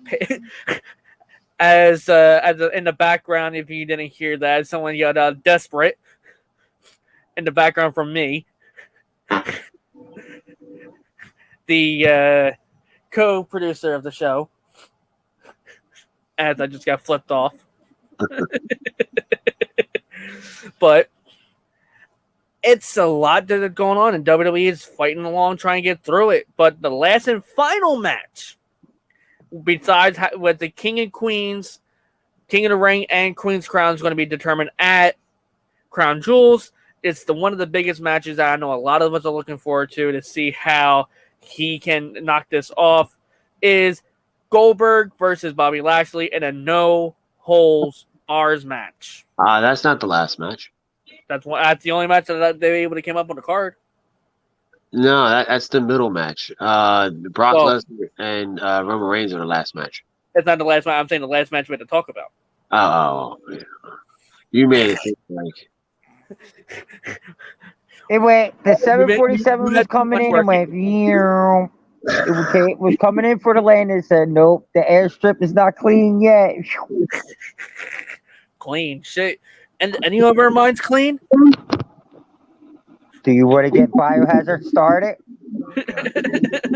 Because I don't. Not. So the match. Yes. I feel like they're gonna do Lashley dirty. I really feel like they're gonna do Lashley dirty and push an old guy over. Like, why do you say that he's gonna get pushed over dirty? Why do I feel like they're gonna do Lashley dirty? Yes. Because they're gonna have Goldberg win in Saudi Arabia. Okay, and that's what the king wants. And what the king wants, the king gets. Okay. Well, I mean, to be honest, I ain't gonna go against no king. Wait. Exactly. Wait. Yeah, I would. Because I'm just that psycho. I'm just that hardcore. Well, the last time they went against the king, they were held in fucking traffic. Air traffic. Uh-huh. And it had NXT come up and help out with SmackDown, which SmackDown is the next night right after Crown Jewel. Right. Which not all those stars who are on SmackDown for the new episode of SmackDown has to take the red eye and turn over and be ready for the next day. Well, that's why they said 2 weeks. So, well, the whole Bobby Lashley and Goldberg, I'm going with Goldberg. I don't care. Bobby Lashley has actually went and took it too far. Hold on now. Hold the fuck up. Hold the fuck up. Hold on. You should know this shit from experience, okay? This shit was a whole bullshit of a thing. If a fan comes into the fucking ring, planned or not, that fan will get his ass beat, regardless. But no. If it's in the script, which I have been in as a plant several times, and also in it to the script. If it's scripted, and which it was, Bobby Lashley took it too far. Now, if it wasn't scripted and he did that, then yeah, he deserves to get his ass beat. Because I would have done it too. I mean, all he really did was just put him in a sleeper hold. That's it. But if it was scripted, then it's okay. But if it wasn't, but then he gets deserved his ass off. I would. Look like how I went after Chris Hero. I mean, sorry, folks. You know, I guess James Black is going through some. Oh, there he is. No, what I did was I backed out because since it was you two battling on this one, it made it a lot nicer to have the background to where that looks like you're arguing with the fans. So it pretty much was a perfect opportunity for me to back out so that it can actually look like a decent one-on-one battle. He wasn't able to play on our playground anyway. That's why he backed out. It's okay. He can't handle this. He still got his training wheels on. You can't handle the truth. Yes, I can. What Sorry. is the truth? We don't know. Sorry. Got a little crazy there. Sorry. But now, Crown Jewel, we talked through it. We see how it go. I want to say this before we get off this topic, before we go to AEW, talk about the matches coming up for the Friday and Saturday night, which AEW Dynamite will be on Saturday this week, not on Wednesday, due to NBA and NHL purposes. Yay. For the matchup card that you see so far, what do you give this grade? I want to get your, before we go on to it, before it comes out, what do you give a grade for that? 3 out of 5. Okay. Same. I can probably agree with that. I maybe give it a 2.5 because of the fact that there's a lot they could have done more to the card. I feel like some of the matches are going to be better than other matches, and everything's just going to be evened out. Okay. I'm not looking forward to the women's matches because I feel like Crown Jewel and Saudi Arabia themselves don't want them there, and they're just going to say, I don't want nothing to do with them.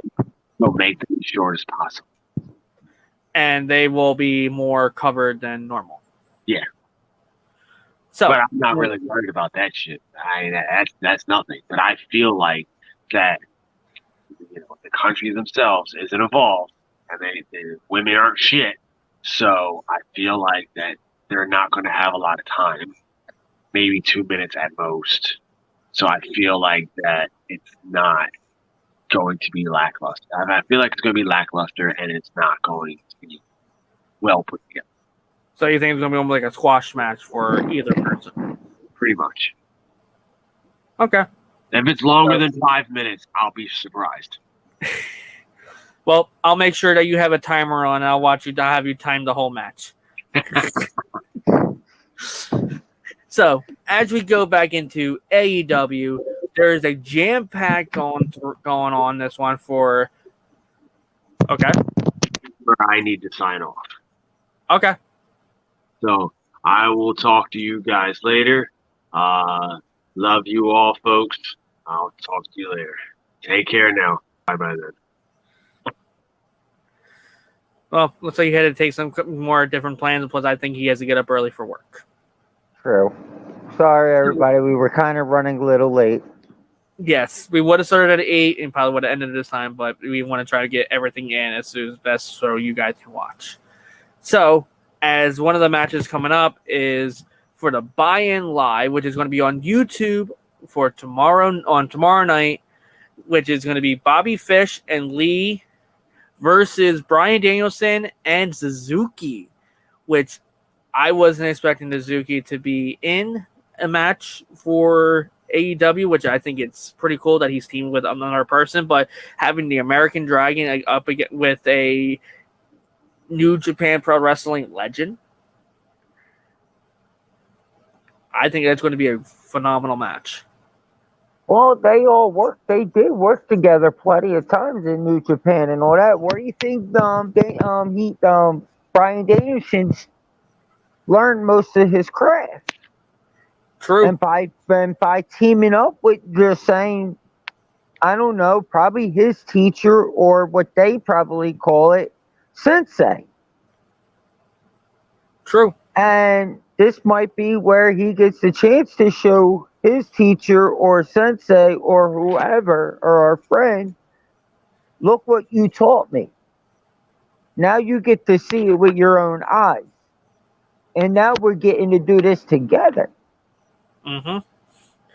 Which I'll say this as well before I go on. It's like this show will be live in Miami, Florida, which is the home of a lot of the UFC fighters, the MMA fighters, and everything else, which this match after the battle that happened after Sammy won his title, which is the Inner Circle versus the Men of the Year and Junior Dos Santinos. It looks like it's going to be UFC versus wrestling, pretty much.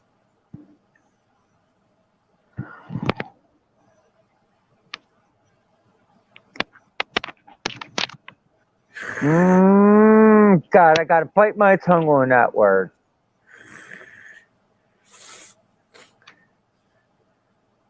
What the fuck are you tangling UFC with wrestling?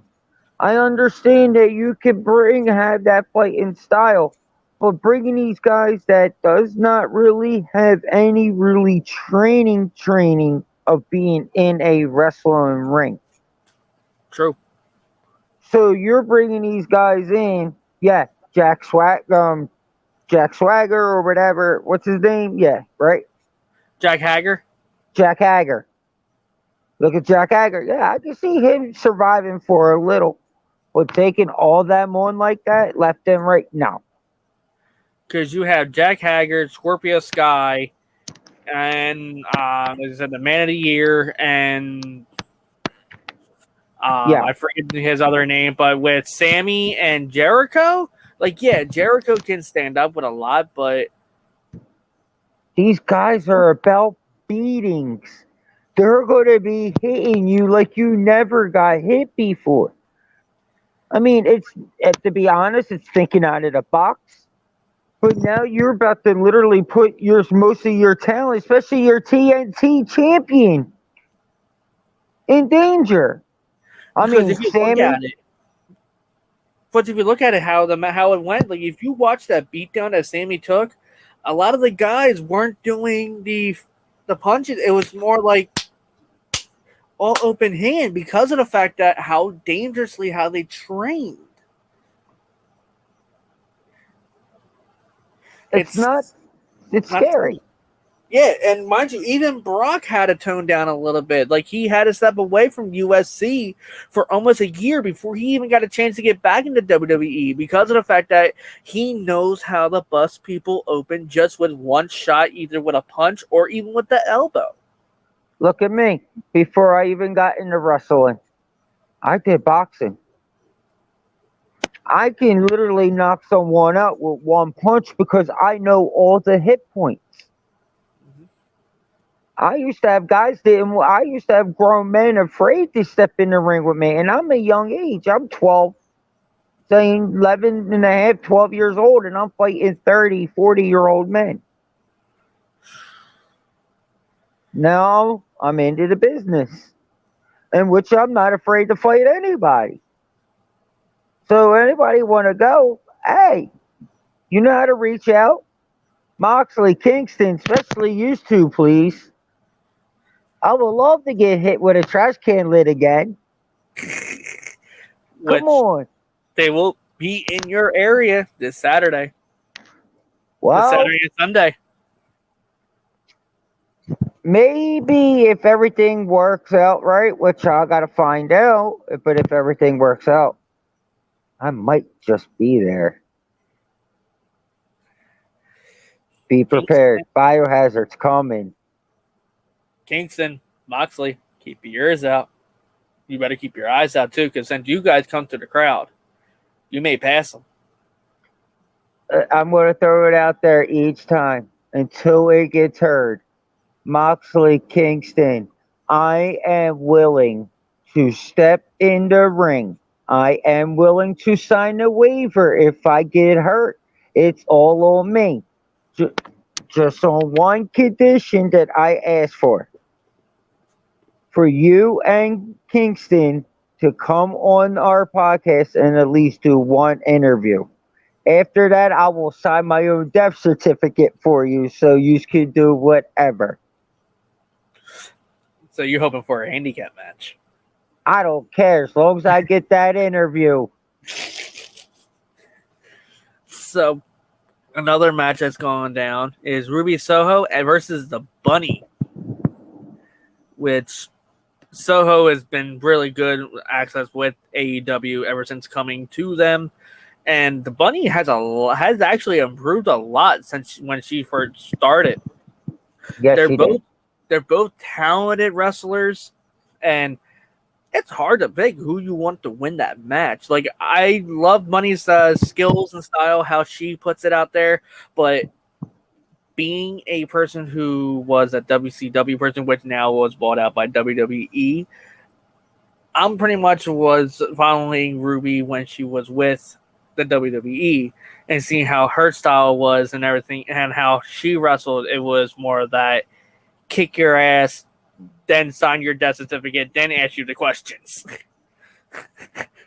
To be honest, what I would like to see how that match, the way I would really want to see that match end, is both of them with a double count out or time runs out. Because it will be a good way to show because they're both coming up and they're coming up right. Mm-hmm. So by them saying, because they're both young in AEW still,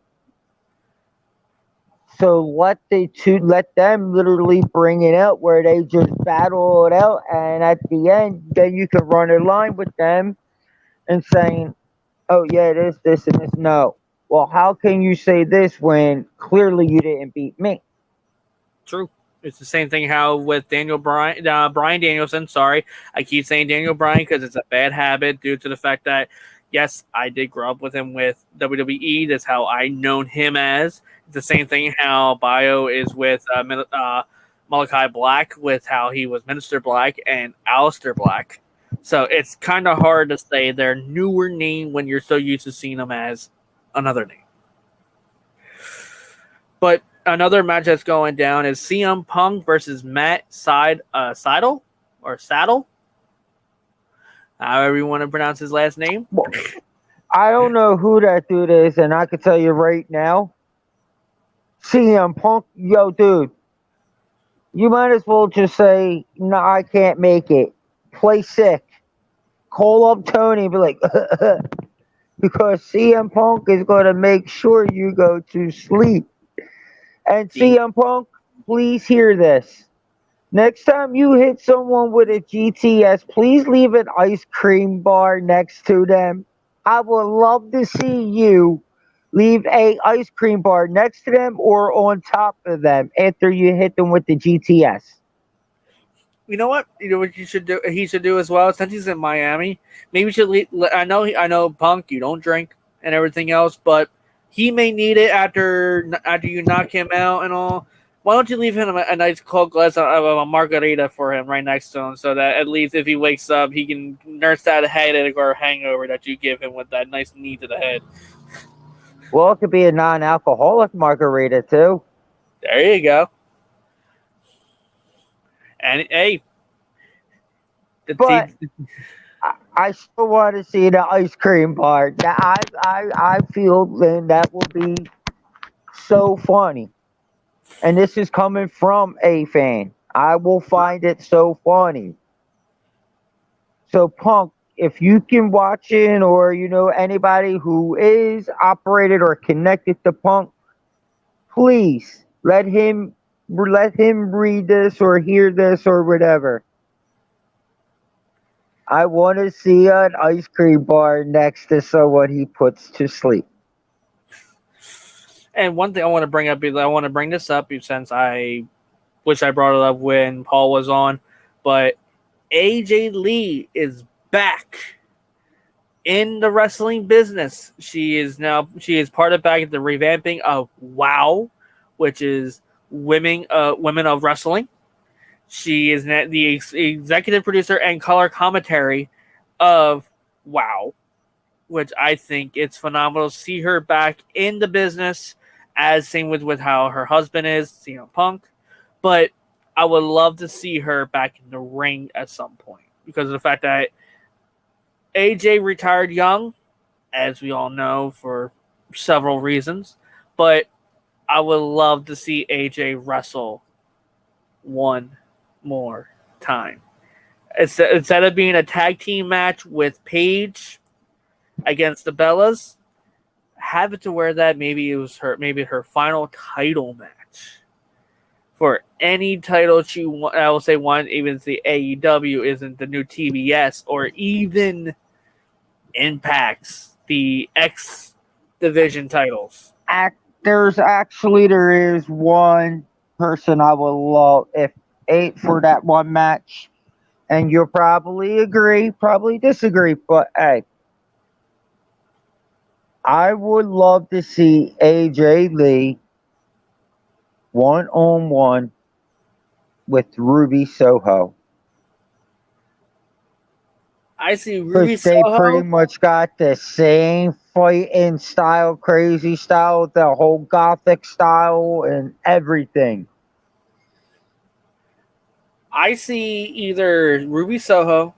I see, yes, I know I keep pushing her because she's actually one of my favorite female wrestlers. How she's going, Ty Conti, because of Conti's style of how it's almost similar to AJ's a little bit, or even maybe going after the DMD,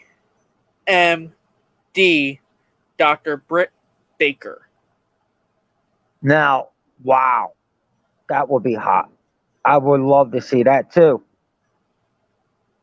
Because if they're going after Dr. Britt Baker, which you have to say at the end, DMD, she has that persona of how being a badass, being the one that's the hard ass of where she's number one, she's better than everybody. She has a doctorate degree. Why not add in AJ, the woman who actually can get pushed through and that been through that badass and knows how to kick ass, then take your number and win. True. So even I would love to see her just come in and just say, the women's title is mine. You can't win this anymore. It's my title. But to finish up before we run out of time for us is another match with Dynamite, which is going to be on Saturday nights, like I said, due to the fact of NHL and NBA purposes. You have Dayton Martin versus Malachi Black, which he accepted the match on Wednesday night Dynamite in Philadelphia. I hope Dayton knows that he's not going to see it coming like he did with the Black Miss and the kick to the back of the skull, which it says, like you said on the bottom, cars subject to change because you never know what's going to happen.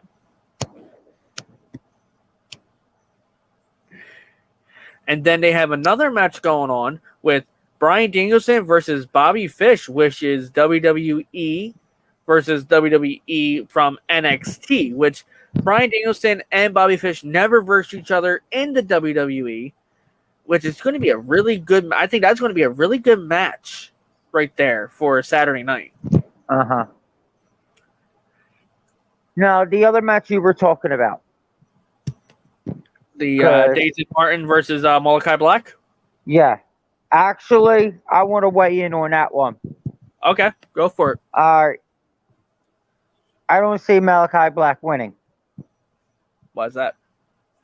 I got a funny feeling that a certain someone or certain someones are going to come back for revenge. I can see Cody and Dustin coming out and doing whatever it needs to take, and they're going to help put the over. Or cause both of them the match, the disqualification where Cody and Dustin roll on Malachi.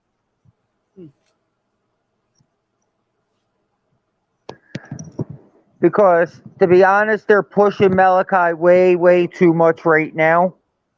And it's been, what, about 2-3 months? About that.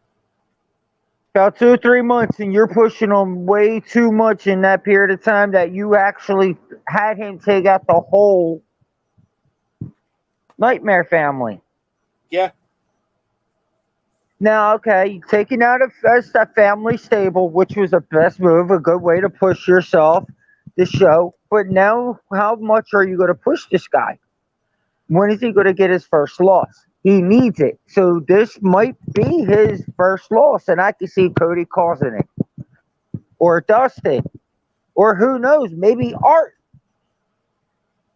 I don't see Art. I think if I can see maybe Art maybe blocking Cody, because if you saw the promo that they cut at the Rhodes Mansion, that Yeah. he took his jacket, burned it, took his tie, burned it, to where that he even Ernst brought up and said, "Why don't how you're acting like a fool so much? Why don't you just put a star on your face?" Bringing up Stardust. Yeah, but So- here's the thing. But you got to remember, though, Hmm. Art Anderson is a what? Was a what? Exactly. How does them four horsemen operate? So Hey, kick ass maybe, and take but numbers look later. though. But look, Art might have did all that. How do you know that it ain't a story play where Art will come out and it will look like he's going to screw over whoever, but really he will turn around and come out and screw Malachi. And no one, to be honest, who would expect that? I True. wouldn't as a fan. I mean, wait, Art, we just saw Art did all this and said all this. But wait, he just came out and just low blowed Malachi or hit Malachi, and next minute Cody and Dustin come out and roll on him. True. Who would it? I wouldn't expect it. No. So last one of the final matches is a tag team match for the it's for the AAA Tag Team Championship with the Lucha Brothers, which are the AAA and the AEW World Tag Team Champions, against it's going to be a masked tag team, which known only by the close friends of Andrade. Which, who do you think? I'm just saying, who do you think is the tag team? Do you think maybe one of them maybe could be Sin Cara? As the mask, as saying as the masked.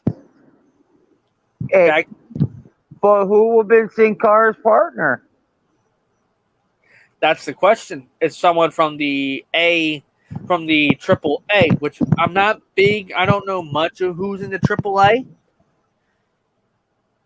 But who would also be a masked figure? Because you know it's not Ray. But here's the thing: once if these masked tag team that are coming, maybe these. Let me rephrase that. Maybe it's these new. There could be a new tag team coming into AAA. Maybe. And if they are, I mean, the only ones that I could be close to are the ones that go Olay. The ones that had the little bull. Oh, you're talking about Primo and Epico. Yeah, that's right. Thank you. That's what you think it is. Possibly could be. It could be. I mean, but then again, I don't know how Andrade. To be honest, I don't follow him like that, so I don't know where his connections go far to. Well, what makes it harder, because if you know a lot of the luchador, like it's a luchador wrestling, there's a lot of masked figures that it makes it hard to know, because you had Dragon, you have El Domingo, you have a lot of these guys who are all masked, so you don't know who it is. Exactly. Like I'm looking at the list, and it's like I can't even think who would it be. Like, they even have one that looks like he's dressed up as a Power Ranger a little bit. And that's the thing with the luchadors; it's unexpected. Who knows? It might be two different guys coming in as a tag team. Right. Because it could be a newer group that we could be. If you're introducing some ones that we never know, or who knows, maybe these guys are from the Lucha Underground that we may have seen before in WWE, but we just don't remember them. Or it could just be to be honest, it could be anything. All I want to know is we got to follow it because I want to see what happens. Because whoever Andrade is managing this mask tag team, they're going to probably be hot. Because look at Andrade. He's good. He's good all around. He's good on the mic. He's good in the ring. And he can make a good friggin' manager. And especially him being part of the Flyers now, that he has to live up to a certain reputation. And so far, he's been living up to it. Look at all the respect he's getting from Rick.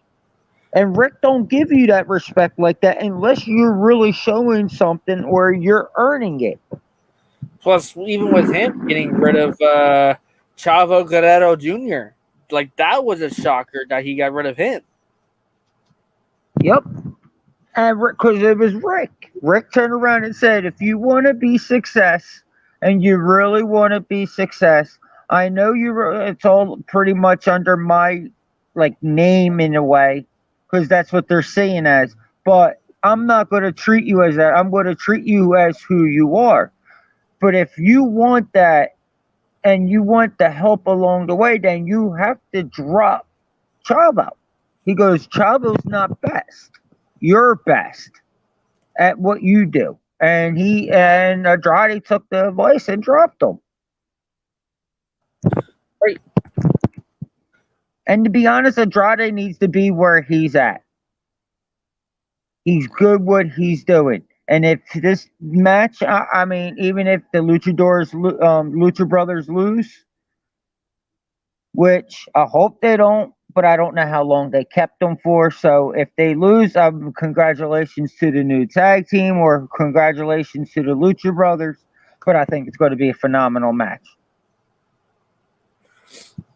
Yeah, it's going to be one hell of a match because you know how they wrestle. They are one of the best champions, best tag team champions out there. Because come on, they were Impact champions. They've been Major League champions. They were Pro Wrestling, Guerrilla World Tag Team champions. They were the Crash Tag Team champions. No matter what, they have lived up to their name of being best tag teams in the world. But there's only going to be one tag team, one greatest number one tag team all around in the world, and there's not going to be no tag team in whatsoever going to be able to beat them.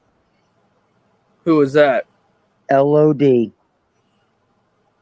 They're the only tag team that held every single tag title in every promotion that existed. And most of them promotions don't exist no more, so what tag team now can go after them? Can't.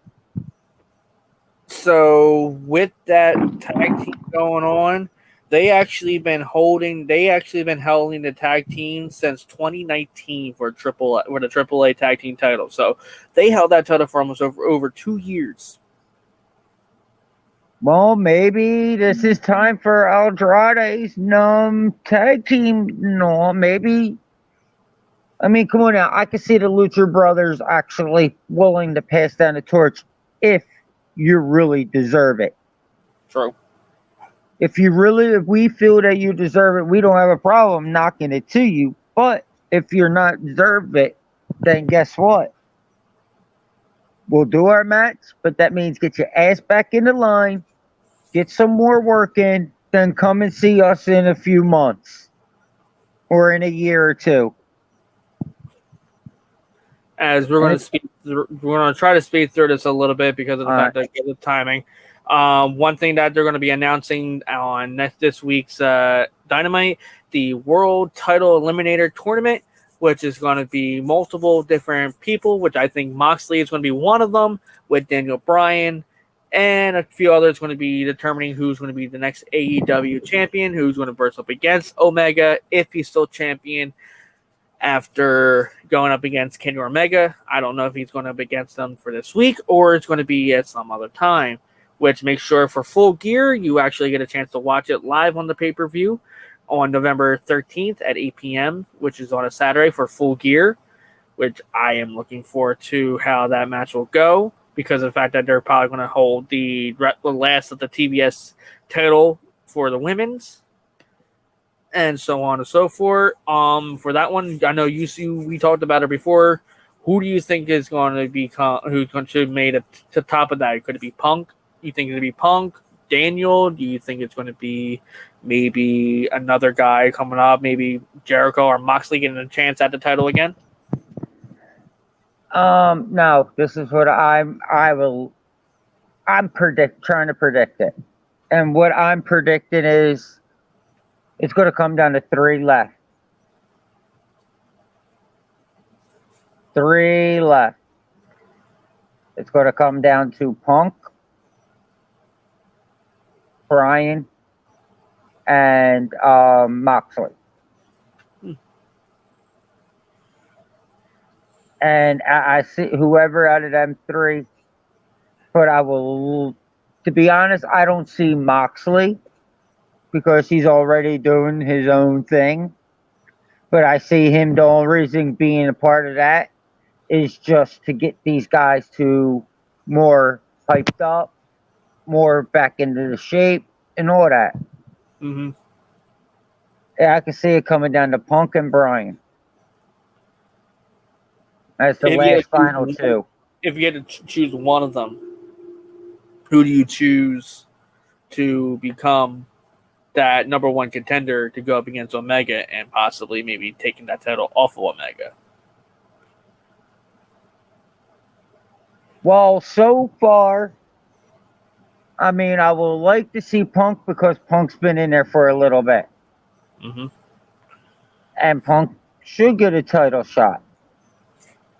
But the way Daniel Bryan came in and he made a clear statement, I see it being Daniel Bryan and Omega. That would be a very good matchup with that one. And hopefully it comes out like even with the Owen Hart Memorial Tournament, which it should be coming up at some point. They talked about it and they got a contract with the Hart family to be able to do it. There are talks about maybe Punk. It should be a Punk and Omega match. Could be coming up with that one in the tournament because Omega's already said that he's supposed to be in the tournament with that, and that means it's a possibility he could be losing the AEW title.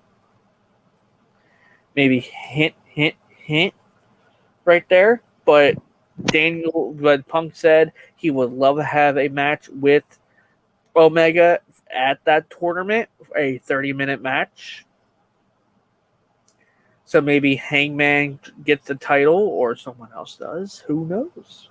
You never know in the world of wrestling. Anything can go and dream matches can happen. Without further ado, is there anything else you want to bring up before we sign off? Well, just a few little things again. Please, Moxley, Kingston. Please, use her to 2 close. What's going on? Surprise. A surprise pop-up from Paul Miller. Hello again, guys. Right at the end. I know, right? A surprise appearance at the end somehow, some way. But it's good, though. But like I'm going to say before we close off, please, Kingston, Moxley, I'm dead serious. I got 2 of the guys on here that would tell you I'm not joking. Am I joking? No. About what? Getting in the ring with Moxley and Kingston in any type of match they want, as long as they do an interview on our podcast. I mean, no, you're not, but hopefully my connections come through. Well, hey, they do, but still, I'm going to keep doing it because I just still want to get in the ring with them. Yes, I'm that psychotic that I want to get in the ring with them. And again, Punk, please, next time you hit someone with the GTS, please leave an ice cream bar next to them or on top of them. That would be Paul, hilarious. come on, wouldn't you like to see that? That would be fucking hilarious. See? Come on now. Am I good or what?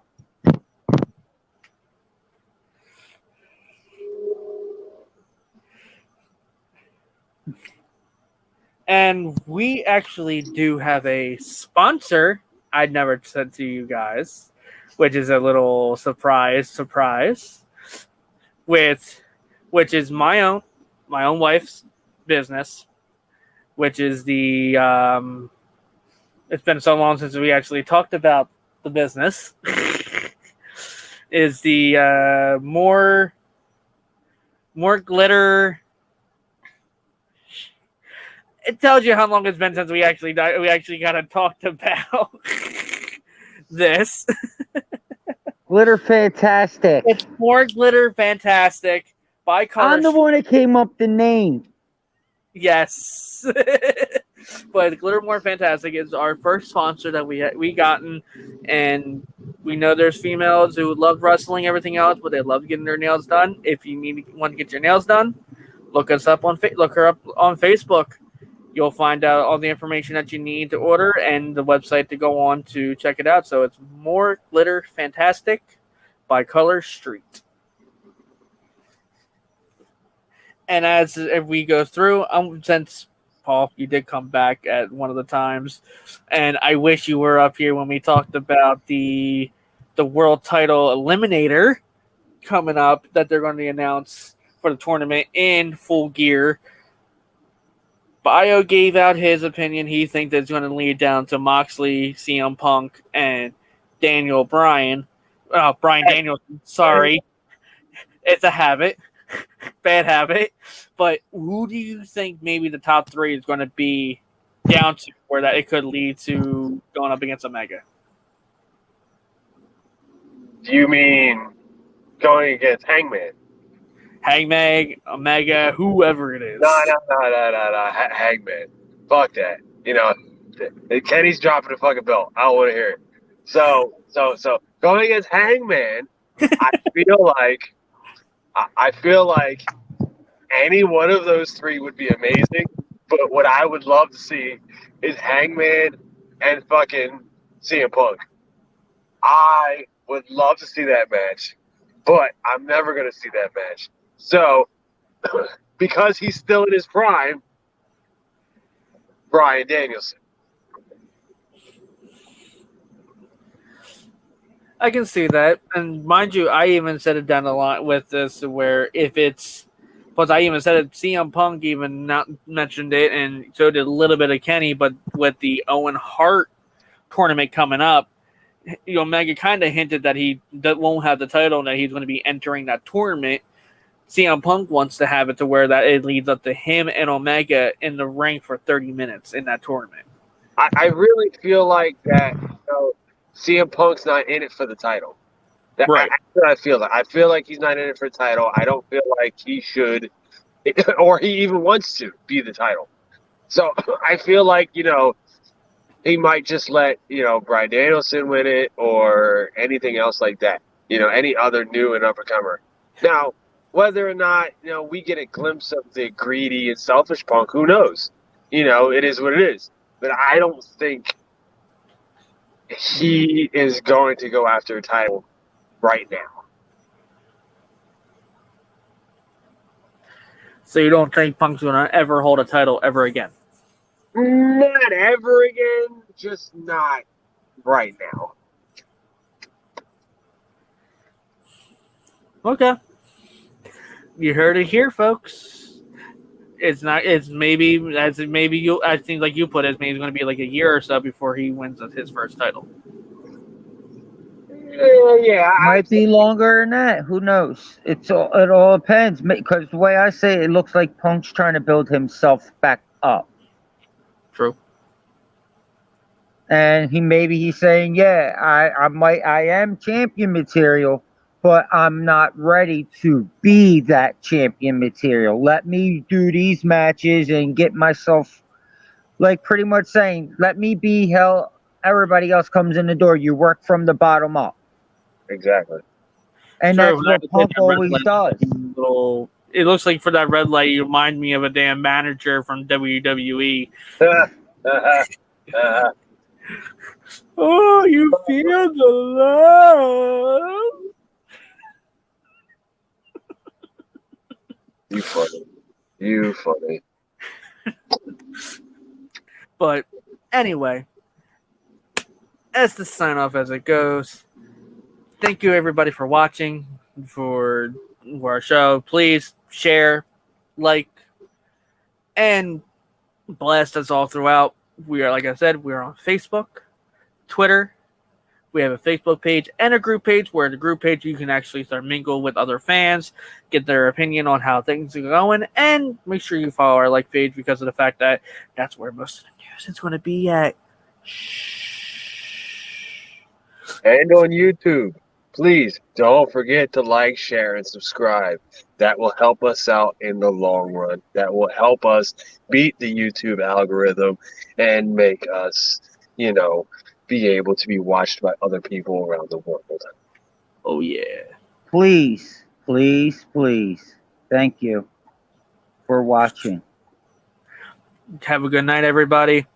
Enjoy, and we'll see you next week. And we'll let you know what time, because then we all have busy schedules. So have a good night, everybody. See you later. Good night.